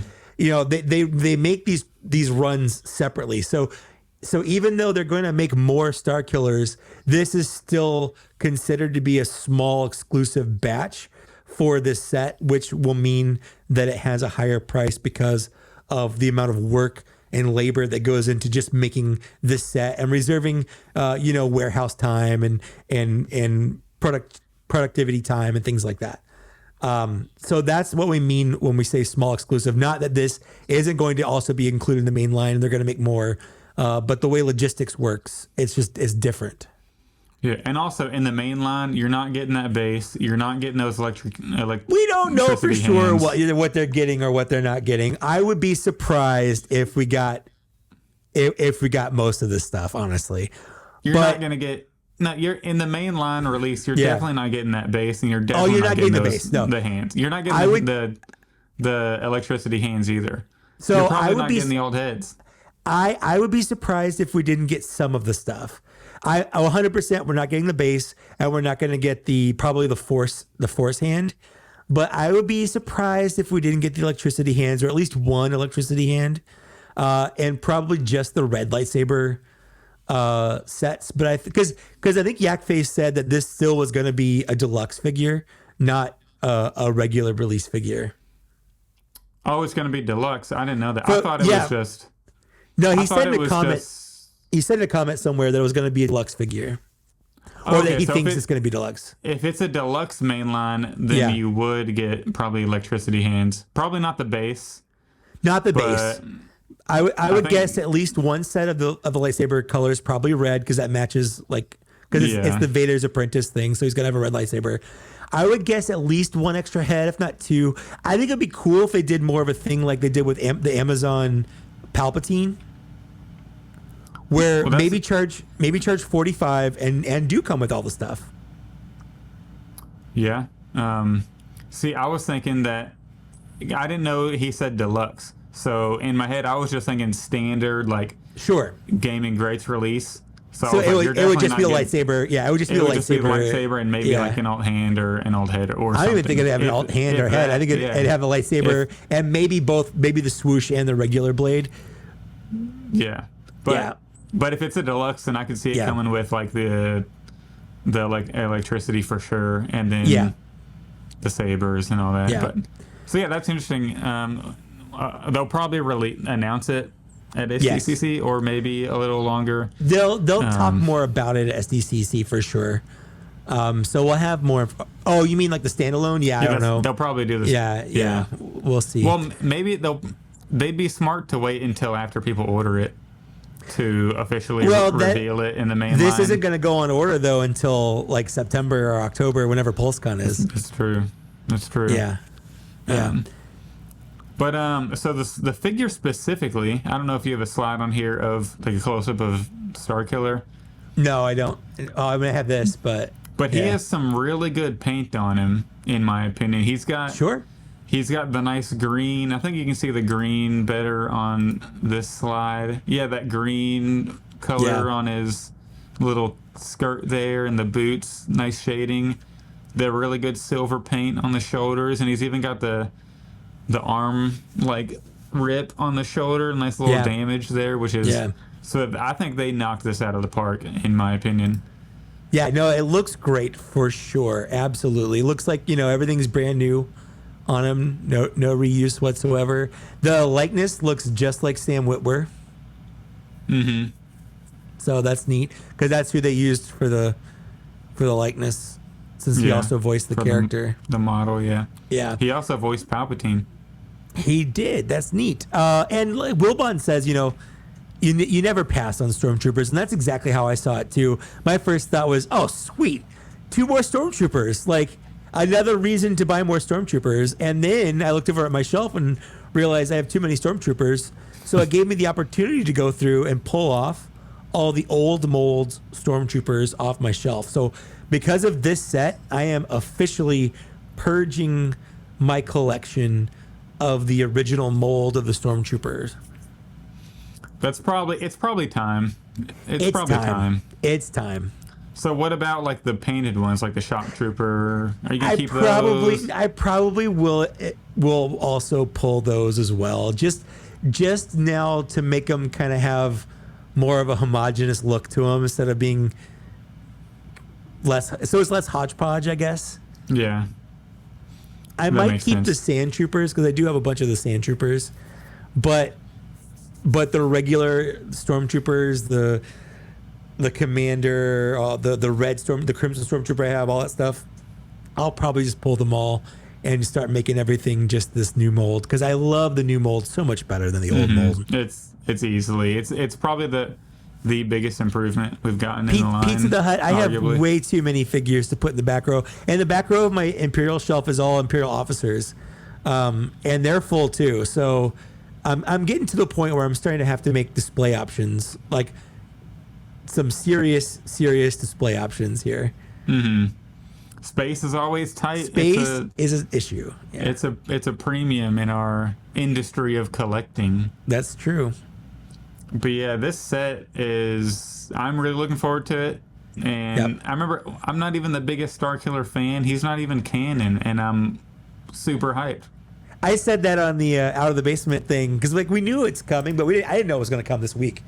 But I don't love Starkiller. I don't think he's that great of a character. I think, like we said this during our little Patreon preamble, where it's a video game, so it's very unrealistic, and I think it speaks to a certain demographic of the Star Wars fan base, where it's just kind of a power fantasy, but it's not an in-universe realistic power fantasy.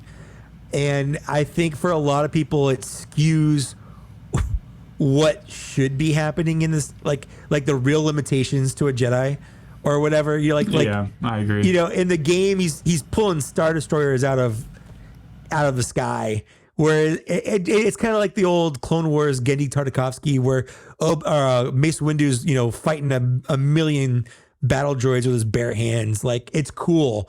I'm not gonna say it's not cool, but that's just they don't do that. They can't do that. That's not a thing.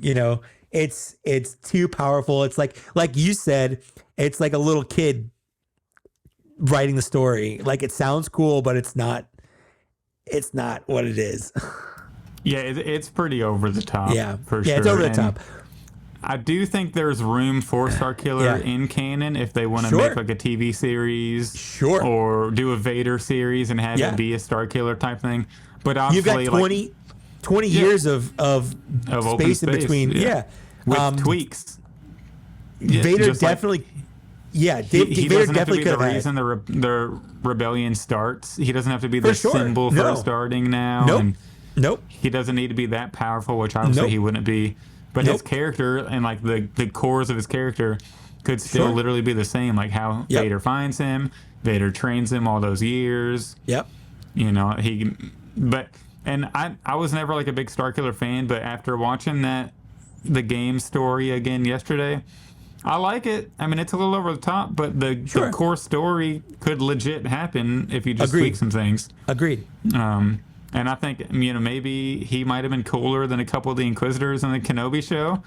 Agreed. You know, in a Kenobi season 2, they could follow it up with, you know, whenever the Emperor at the end told Vader, if you focus on your old master too much, you'll never, whatever, he says some word, like some wording, are your thoughts clear? And then Vader's like, no, he means nothing to me. So he may just dispatch like Starkiller to go hunt down Kenobi and go take care of him for him, or something like that. I think that would actually be a fun season 2 if Vader had a secret apprentice, which again, he has plenty of time to have one. I remember back when, you know, they first announced Ahsoka, and everyone was like, oh, when did Anakin have a Padawan? There wasn't enough time. We never heard about her. How could Anakin have a Padawan? And now it's just normal that Anakin had a Padawan named Ahsoka. That's just a Star Wars fact that everyone's come to terms with. So the same thing could happen with any of this. And a good season 2 of Obi-Wan could be Starkiller hunting down Obi-Wan, and then maybe Obi-Wan, like, maybe don't even put Darth Vader in it. You don't have to have, like, maybe just him talking to Starkiller, but have the main thing be Starkiller versus Obi-Wan, and maybe have it end with Obi-Wan Kenobi turning Starkiller. Yeah, I think that'd be solid. My only issue would be is like, so we're gonna have Reva turn and then Starkiller turn, and it's like, that's why, like, Starkiller, I think they should do a Starkiller series, but have him like essentially take over the Inquisitors, like be the Grand Inquisitor. But I feel like he could be so much better than an Inquisitor, because in my opinion, the Inquisitors, I'm kind of tired of the Inquisitors at this point. Sure. In canon, like, they're not powerful, they don't do anything, they kind of suck. They get wiped out like so easily. They're almost stormtroopers at this point. Other than Reva, when she took like the saber to the gut and lived, which I disagreed with. She should have died. But I feel like he could kind of take over the Inquisitors, and Vader could kind of be like pissed at the Inquisitor, so he could be like, you know what, you're in charge now.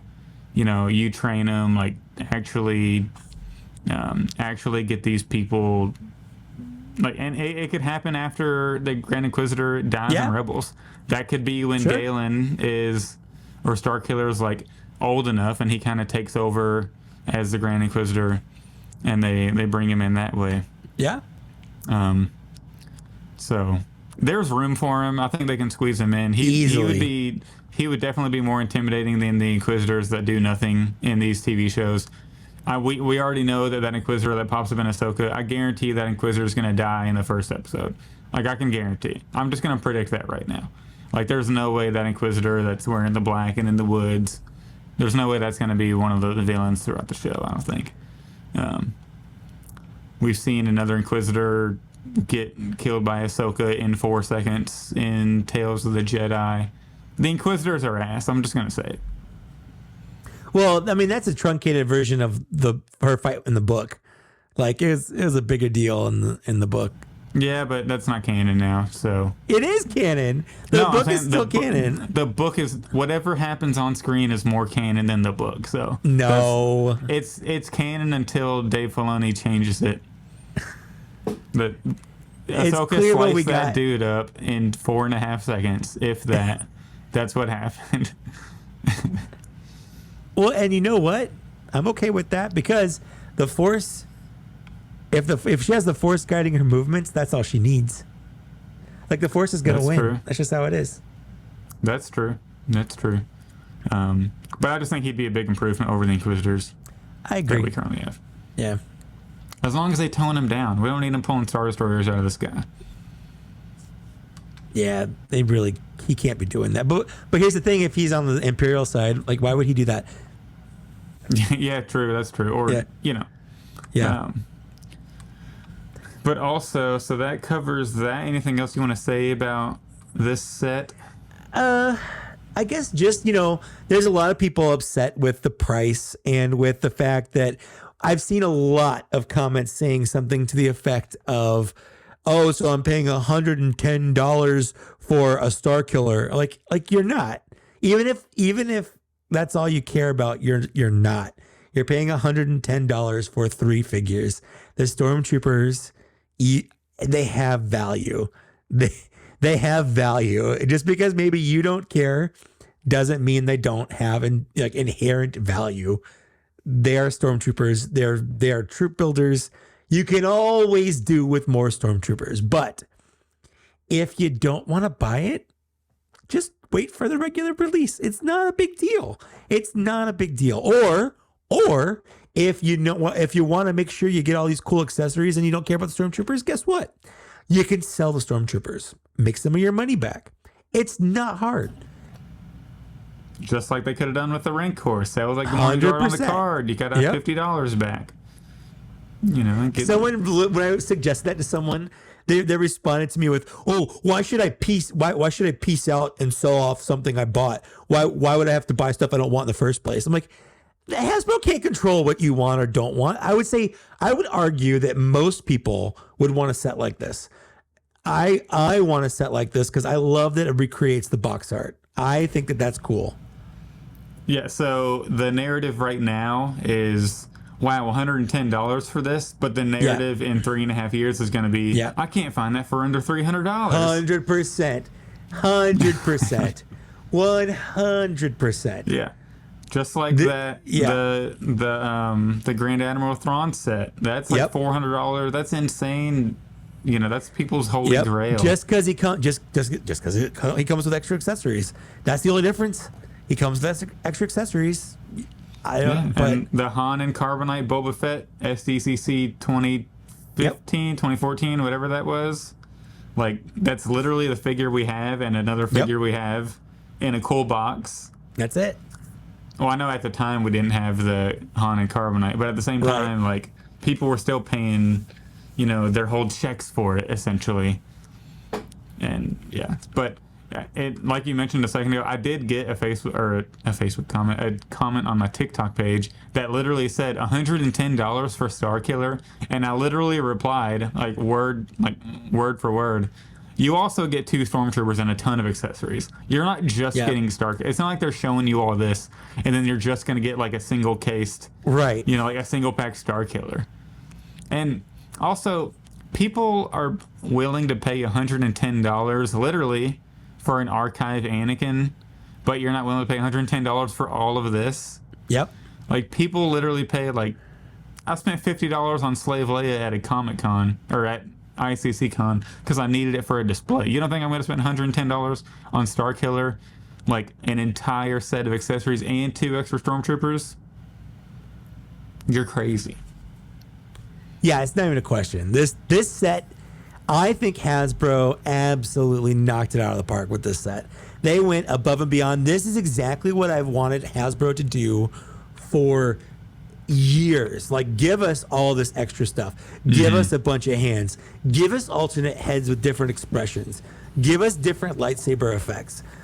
This is what I want with my Star Wars figures. When we get, a Jedi, if we get a Jedi and they just come with a lightsaber and not even a robe and that's all we got, that's so disappointing.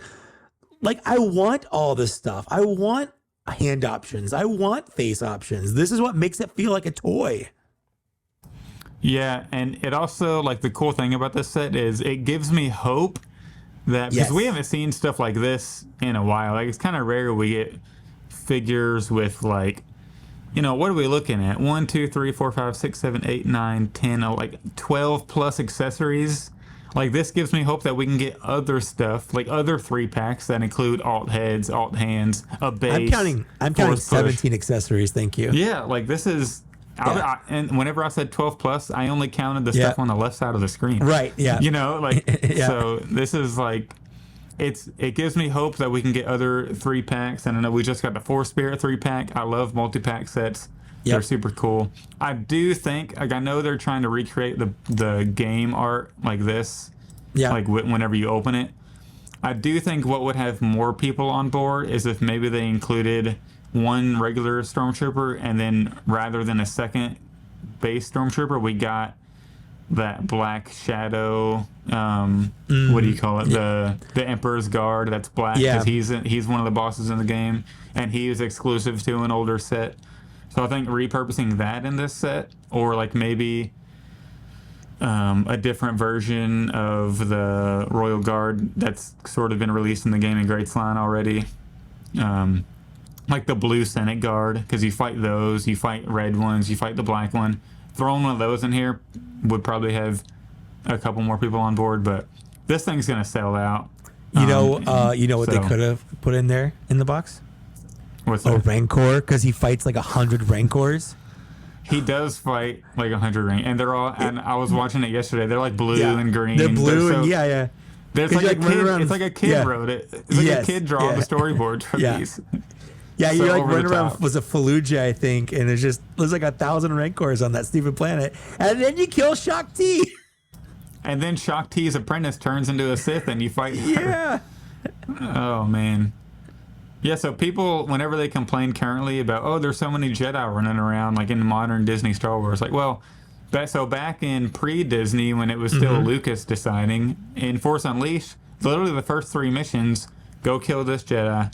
Yep. Second mission, go kill this Jedi. Go kill this Jedi. Third mission, go kill Shaak Ti. Later in the game, go back and kill Shaak Ti's apprentice, who was another former Jedi. So that's already 4 Jedi surviving in one game. Yep. So... It's on not top of a current Kenobi, problem. Yoda, And it's not even a problem. It's not even. It's not a problem. If there were 10,000 Jedi, 1% of that is still 1,000 Jedi. So if 1% of those Jedi survive, that's still 1,000 Jedi. And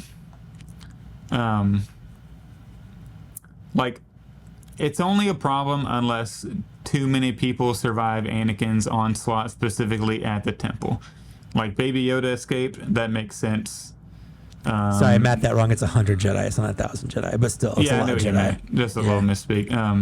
And then Reva, like, surviving a gut blast. Like, we can't have too many of that from the temple specifically. Well, it loses its appeal. Like, it loses its uniqueness, I guess. Yeah. Every time I talk about Reva surviving, it makes me so mad. Because not only did she survive the Vader thing, Kenobi let her walk. And she knows Luke is Vader's son. Like, she knows that now. No, nobody's supposed to know that. That kind of irks me. She should not be alive. Maybe they'll fix it. Maybe she'll pop up in Ahsoka. That's after the original trilogy. She needs to be dead. Just saying, I don't know. She needs to be dead like 4 episodes ago, or 2 episodes of Kenobi ago. Vader should have did the thing with the cross saber. I agree. She should have died. Yeah. But I will say this. My only defense to that is because she lived, we got to see how badass Aunt Beru and Uncle Owen were. And it created my headcanon that the stormtroopers did not kill them, that they beat off the stormtroopers and then faked their own death and retired somewhere. Or Boba Fett killed him, flamed. Remember that? You know that theory, right? Oh yeah, Boba Fett because he says no disintegrations. Yeah. Well, I'm looking forward to the set easily. That's an easy $111 that I'm spending. Not even a question. Like, Hasbro's got that money from me. In the bag. I think it's well worth it. It's not even a question that it's well worth it. So, our next episode is going to be happening, and that's next week. It's going to be happening when the day of Comic-Con in Hasbro's panel. So what do we think we're going to see? What do you want? What do you want to see? What do you want them to show off? What do I want them to show off? Yeah, you want them to show off, and you want them to show off with Episode 3 Anakin redone, all brand new. We know that. All right, without saying that, I would like to see. What do you think is realistic? Yeah, realistic. It's probably going to be. I would like to see a couple more of the Clone Wars 20th beat that they're doing. Okay. Like maybe another Jedi. Maybe like Luminara Unduli or something. That'd be cool. Maybe something from Tales of the Jedi, because like a young Dooku. I think that would be cool. Yeah, that would be cool. Super Battle Droid, obviously. That would be sick. Droideka, like all of those. But realistically, I think it's going to be stuff from like modern. Ahsoka. No, it's all going to be like Ahsoka. Some Ahsoka stuff. It's going to be Ahsoka stuff because that starts in literally next in month. August. Yeah. Yeah. So I think we're probably going to see a new Ahsoka from the show. I think we're probably going to see a Hera. I think we're probably going to see a Sabine, all based on live action. Mm-hmm. And obviously we're going to have, oh man, I would love a Kyle Katarn. Love a Kyle Katarn. I think we probably will see some of the pipeline stuff. So like Pre-Vizsla is definitely on there. Absolutely. For sure. Yeah, for sure. I think it's mostly gonna be some Ahsoka stuff. I think it's gonna be pretty Ahsoka heavy, honestly.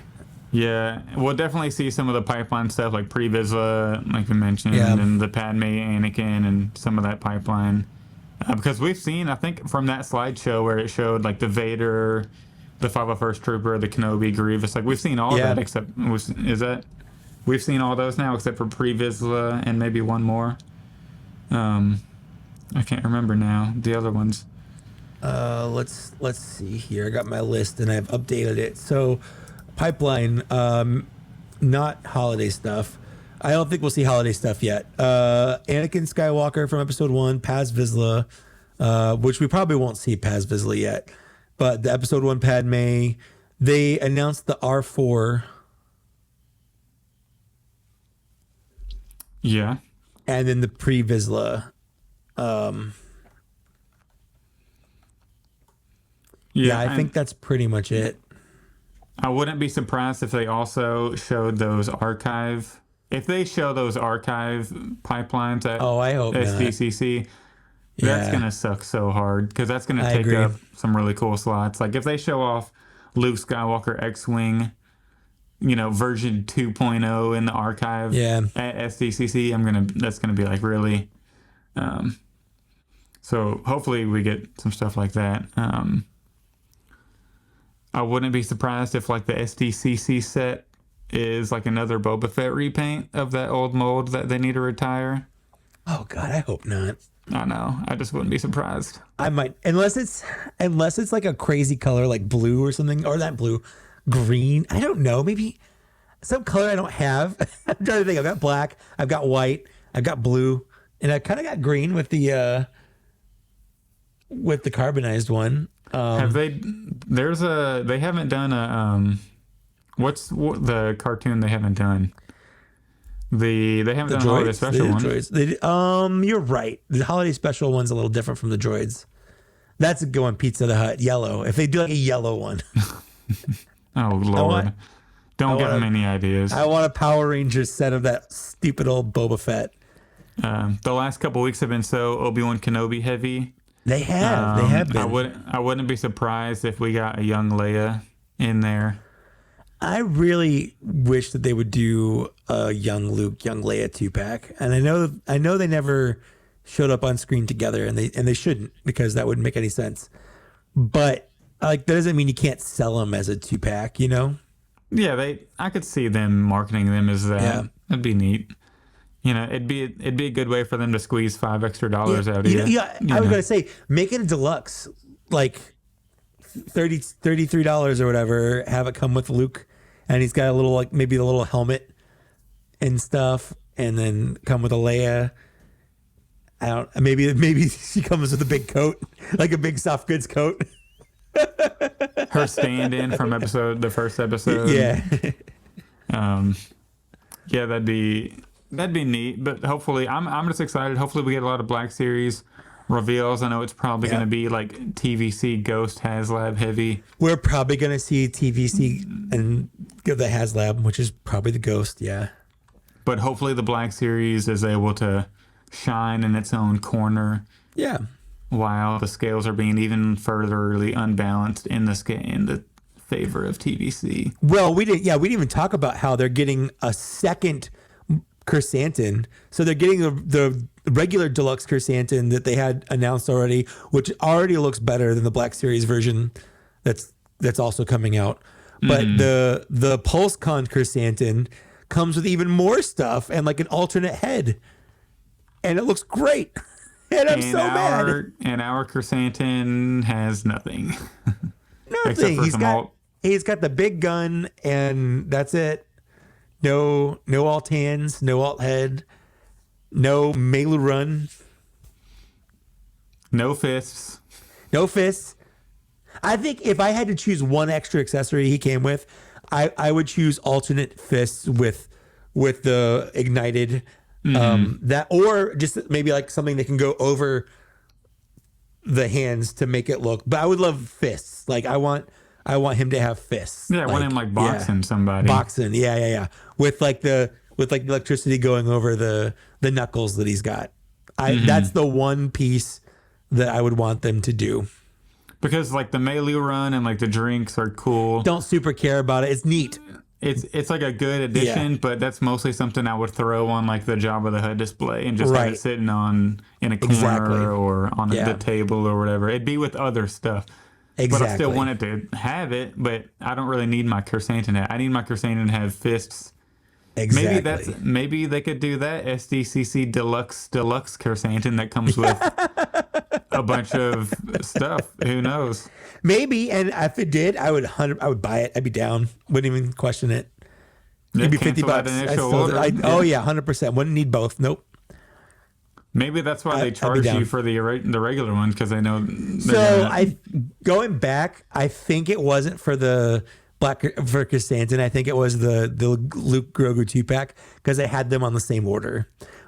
That's because I was so confused, because you said yours charged and then like nobody else is saying anything about it. No, I thought it did, but no, I think it was the Luke Grogu 2-pack. You know, that's sad, because as soon as you said your Chrysanthemum charged, I got on Instagram, and that's whenever 7-3 happened, and I couldn't get back on. Oh man, I'm so sorry. So you. It was actually me. It was. You caused it. That was my code word to Instagram to shut you down. Logging on at 2:56 a.m. or something was what triggered the. I'm wearing a wire right now. You're trying to get my TikTok banned now. That's right. I'm gonna get the podcast banned. Oh Lord, we got to get to episode 50 first. We got to get to episode 50 first. You're right. We're only one away, and then I'll take us in the ground. I'll go into a racist rant spiral. It just kind of gets us canceled. Oh gosh, those stupid clankers. Oh gosh. So the Ahsoka trailer. You want to chat about that real fast before we shut it down? Why not? We talked about. Before we started, we have a little preamble for the people listening right now. Zach asked me what I rated, or how out of 10, how excited am I for Ahsoka? And I said 8.5. It's about where I'm at. It's about where you are. Like, I'm pretty excited for it. I'm not the most excited for it. I'm not like, but I think I always leave myself room just in case there's disappointment. Like I don't allow myself to turn it all the way up, just so it hurts less if it ends up not being good. I think it'll be good. I'm just I think worried. So too. I'm confident, but I'm just a little worried about the world between worlds being a live action thing. Yeah, like that's such a weird thing concept for Star Wars, and like you can go back in time and kind of save anybody. Yep. You know, Ahsoka should have been sliced up by Vader right there. So that's like a weird thing, because you can go back in time and you know what? But you know they're just going to use this to decanonize the sequels, right? That's what's happening. Doing. Yep, that's what they're doing. And then as soon as the episode airs, Kathleen Kennedy's fired, baby. Gone. But maybe they'll try to do something where they do a split timeline, or who knows what they're going to do with all that. I don't think they'll do that, but it's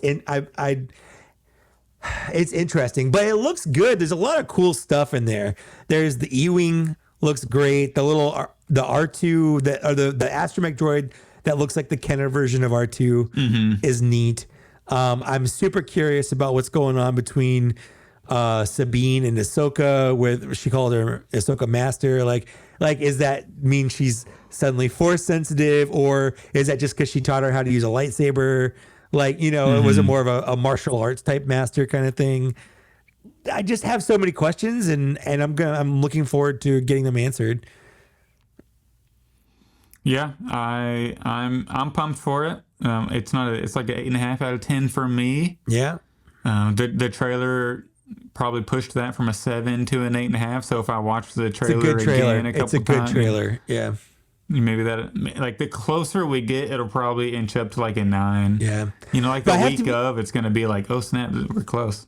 I'll say though that I'm wary of trailers now after Obi-Wan, because like the Obi-Wan trailer led me to believe, you know, they had all this cool prequels music, and as much as I kind of dog on the prequels or whatever, the music is hands down the best part of the prequels, like easily. In fact, I might go out of my way and say I like the prequels music better than any of the other music from Star Wars, and that comes from, you know, I used to go to sleep and wake up to the original Star Wars soundtracks that were those 2-disc sets that came out when the special editions came out. I listened to every track. I loved it. I can listen to OT music and tell you exactly what's happening in that scene just based on the music, because I've got it all memorized so much. But I love prequel trilogy music. Across the Stars is beautiful. Battle of Heroes is incredible. And the fact that the trailer used that music and then we got none of it in the Obi-Wan movie, like, show, like, come on. Yeah. You know, it just it's kind of annoying. They definitely should have threw in some of that music a little more. Some of it. Give me a bone.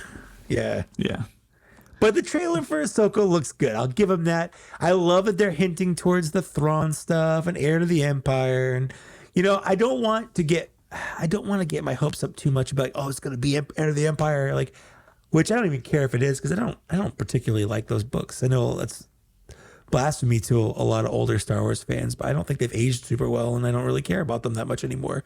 Not like I did in the 90s when I was obsessed with them, because there was a time where I was. Yeah, and I've never read those books, but I've sort of, you know, like, was it Cliff Notes? Yeah. You know, like, kind of like just from people, like the overall story, and it could be good if they take, and I think what they're gonna take pieces from it here and there that make sense in the current canon. So I think it'll be neat. Like, I'm not the biggest, like, I like Thrawn, but I'm not his biggest fan or anything. So he has to be like in Rebels. They kind of turned him into the villain of the week kind of guy, where he's like, I'll get you next time, you know. No, one of the things I liked about Rebels is every time he failed, it was always part of his plan. Like, he always was like, no, I meant for them to get away this time. That way I can find them where they're going. Or no, I meant to do this so we could weed out the mole on our side. You know, like, it was like, because that's the problem with weekly storytelling like that, is the good guys have to win. Like, they can't die or whatever. So so when they go and they get caught or whatever, like, that can't be the final battle. You know, it's just, this is not how storytelling, that's not how weekly storytelling works or whatever. So you have to have a little bit of that, like, oh, I'll get you next time. But I did like how with Thrawn specifically, it wasn't like, what was it, Governor Price or whatever the girl's name was, where, like, she was losing every week and everyone's like, you suck. Like, you're terrible. Whereas Thrawn's always like, yeah, like, this is fine. It's part of the plan. Like, and I believed it. But how many times can your part of your plan just be losing? Like, at some point, it's all chess, man. It's all chess. At some point, you're just not a good chess player. You lose a couple pieces to gain ground. I just kind of thought of something. Okay. Just What like if right now? Yeah, what if you stick this part in the bottom of a lightsaber? Hold on. He's putting that blast effect around a lightsaber. So now It's it looks like there's an energy effect coming out of the lightsaber. Actually, that looks pretty good. I'll be honest. yeah, it's like They used igniting to, or something. yeah. I remember back in the day when in Power of the Force 2, I think around 2000, maybe 2002 or so, they started doing that with lightsabers where they'd sculpt like little energy effects at the bottom of the blade to make it look like it's like igniting around the bottom instead of just being a perfect cylinder all the way up. You know, you could probably get these and like have them crossed with another saber and do Yeah. like the light, like Yeah. because I think the Iron Man also comes like a yellow one of these, maybe. Well, you remember the Skywalker Strikes that comes with that little like effect that clips onto the end of the Yeah, lightsaber.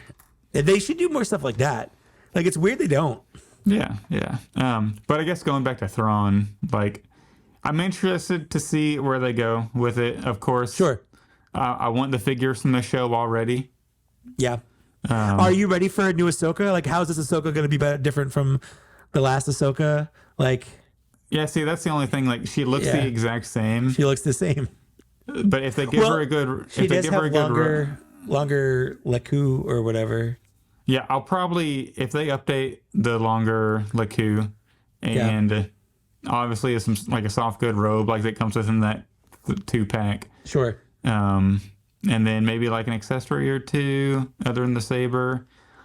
I'll probably get it specifically so I can have it on like another shelf other than this one. Sure.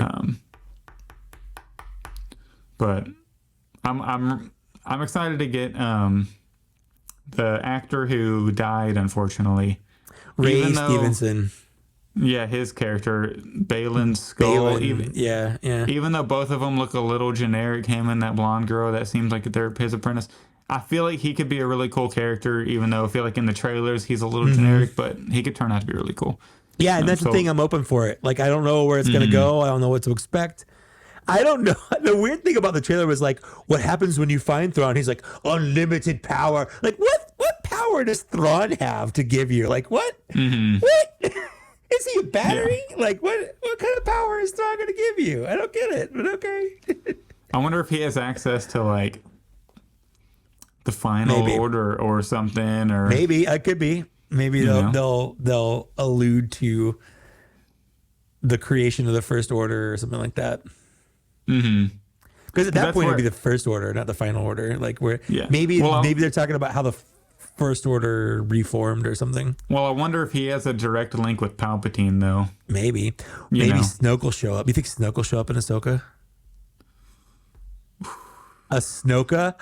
A Snoka. They're gonna have babies. They're gonna have babies. A Snoka. You know what? He probably will at least be alluded to. I would be surprised if he wasn't. Yeah. Like maybe not by name, but Thrawn will mention like a plan. Yeah. You know, or something. Yeah. Because they have to try to build that to make all of that make a little more seamless. For sure. Of a transition. I mean, and they already did that with Mandalorian, with the Praetorian guards and whatnot. Like they've already been clearly hinting towards going that way. I mean, they had the Snoke clone on Navarro already. That's the true. little tube. And the little tube. So, you're right. I forgot about that. Yeah. Yeah, they're definitely. And then now with the scientist guy, that whole episode, that was his episode in Mandalorian, was literally about taking force from and like making a clone with force abilities, which is Thrawn's whole thing. That's what he wanted to. He was trying to force clone or clone like force people and stuff. So people liked it when it was a book. It's true. But yeah, I think that's probably gonna do it for this episode. You got any last thoughts on anything we covered? I don't think so. I'm pretty excited. I'm looking forward to next week for sure. It's gonna be an exciting time. We're gonna have a lot of news, a lot of fun things to look forward to. We're gonna have a little party. Yeah, I mean, it feels good. I feel like we're getting out of we were in a little drought, and now it's starting to rain a little more. And oh yeah, it's gonna storm next week. Sure, yeah. Right now it's that time where it's been hot all day, and it just started kind of raining, and you're like, oh, this is nice.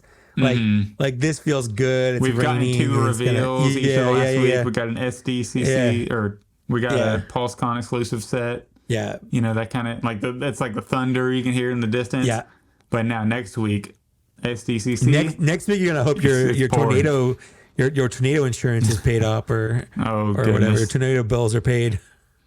But yeah, so just to remind you all again, on Friday, July 21st, we're going to be live to the public. So if you are not a Patreon member, you can join us live. The links will be posted, I'm sure, Twitter, our Facebook page, and then I'll post it on like Instagram story. We'll be live on our YouTube channel.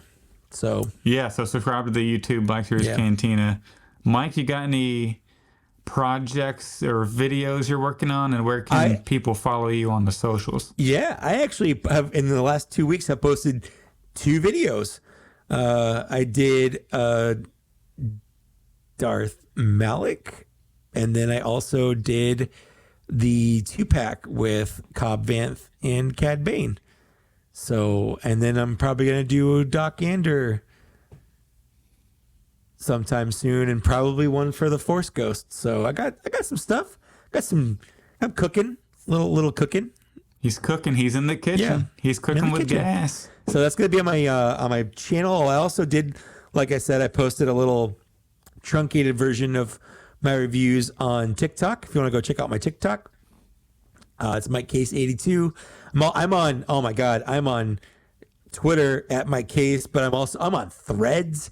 I'm on Blue Sky. Like I'm on everything. Everywhere. I'm everywhere. I'm everywhere. So you can follow me wherever you want. I try to post the same content everywhere because it gives me that dopamine hit that I love so much. Mm-hmm. Yeah.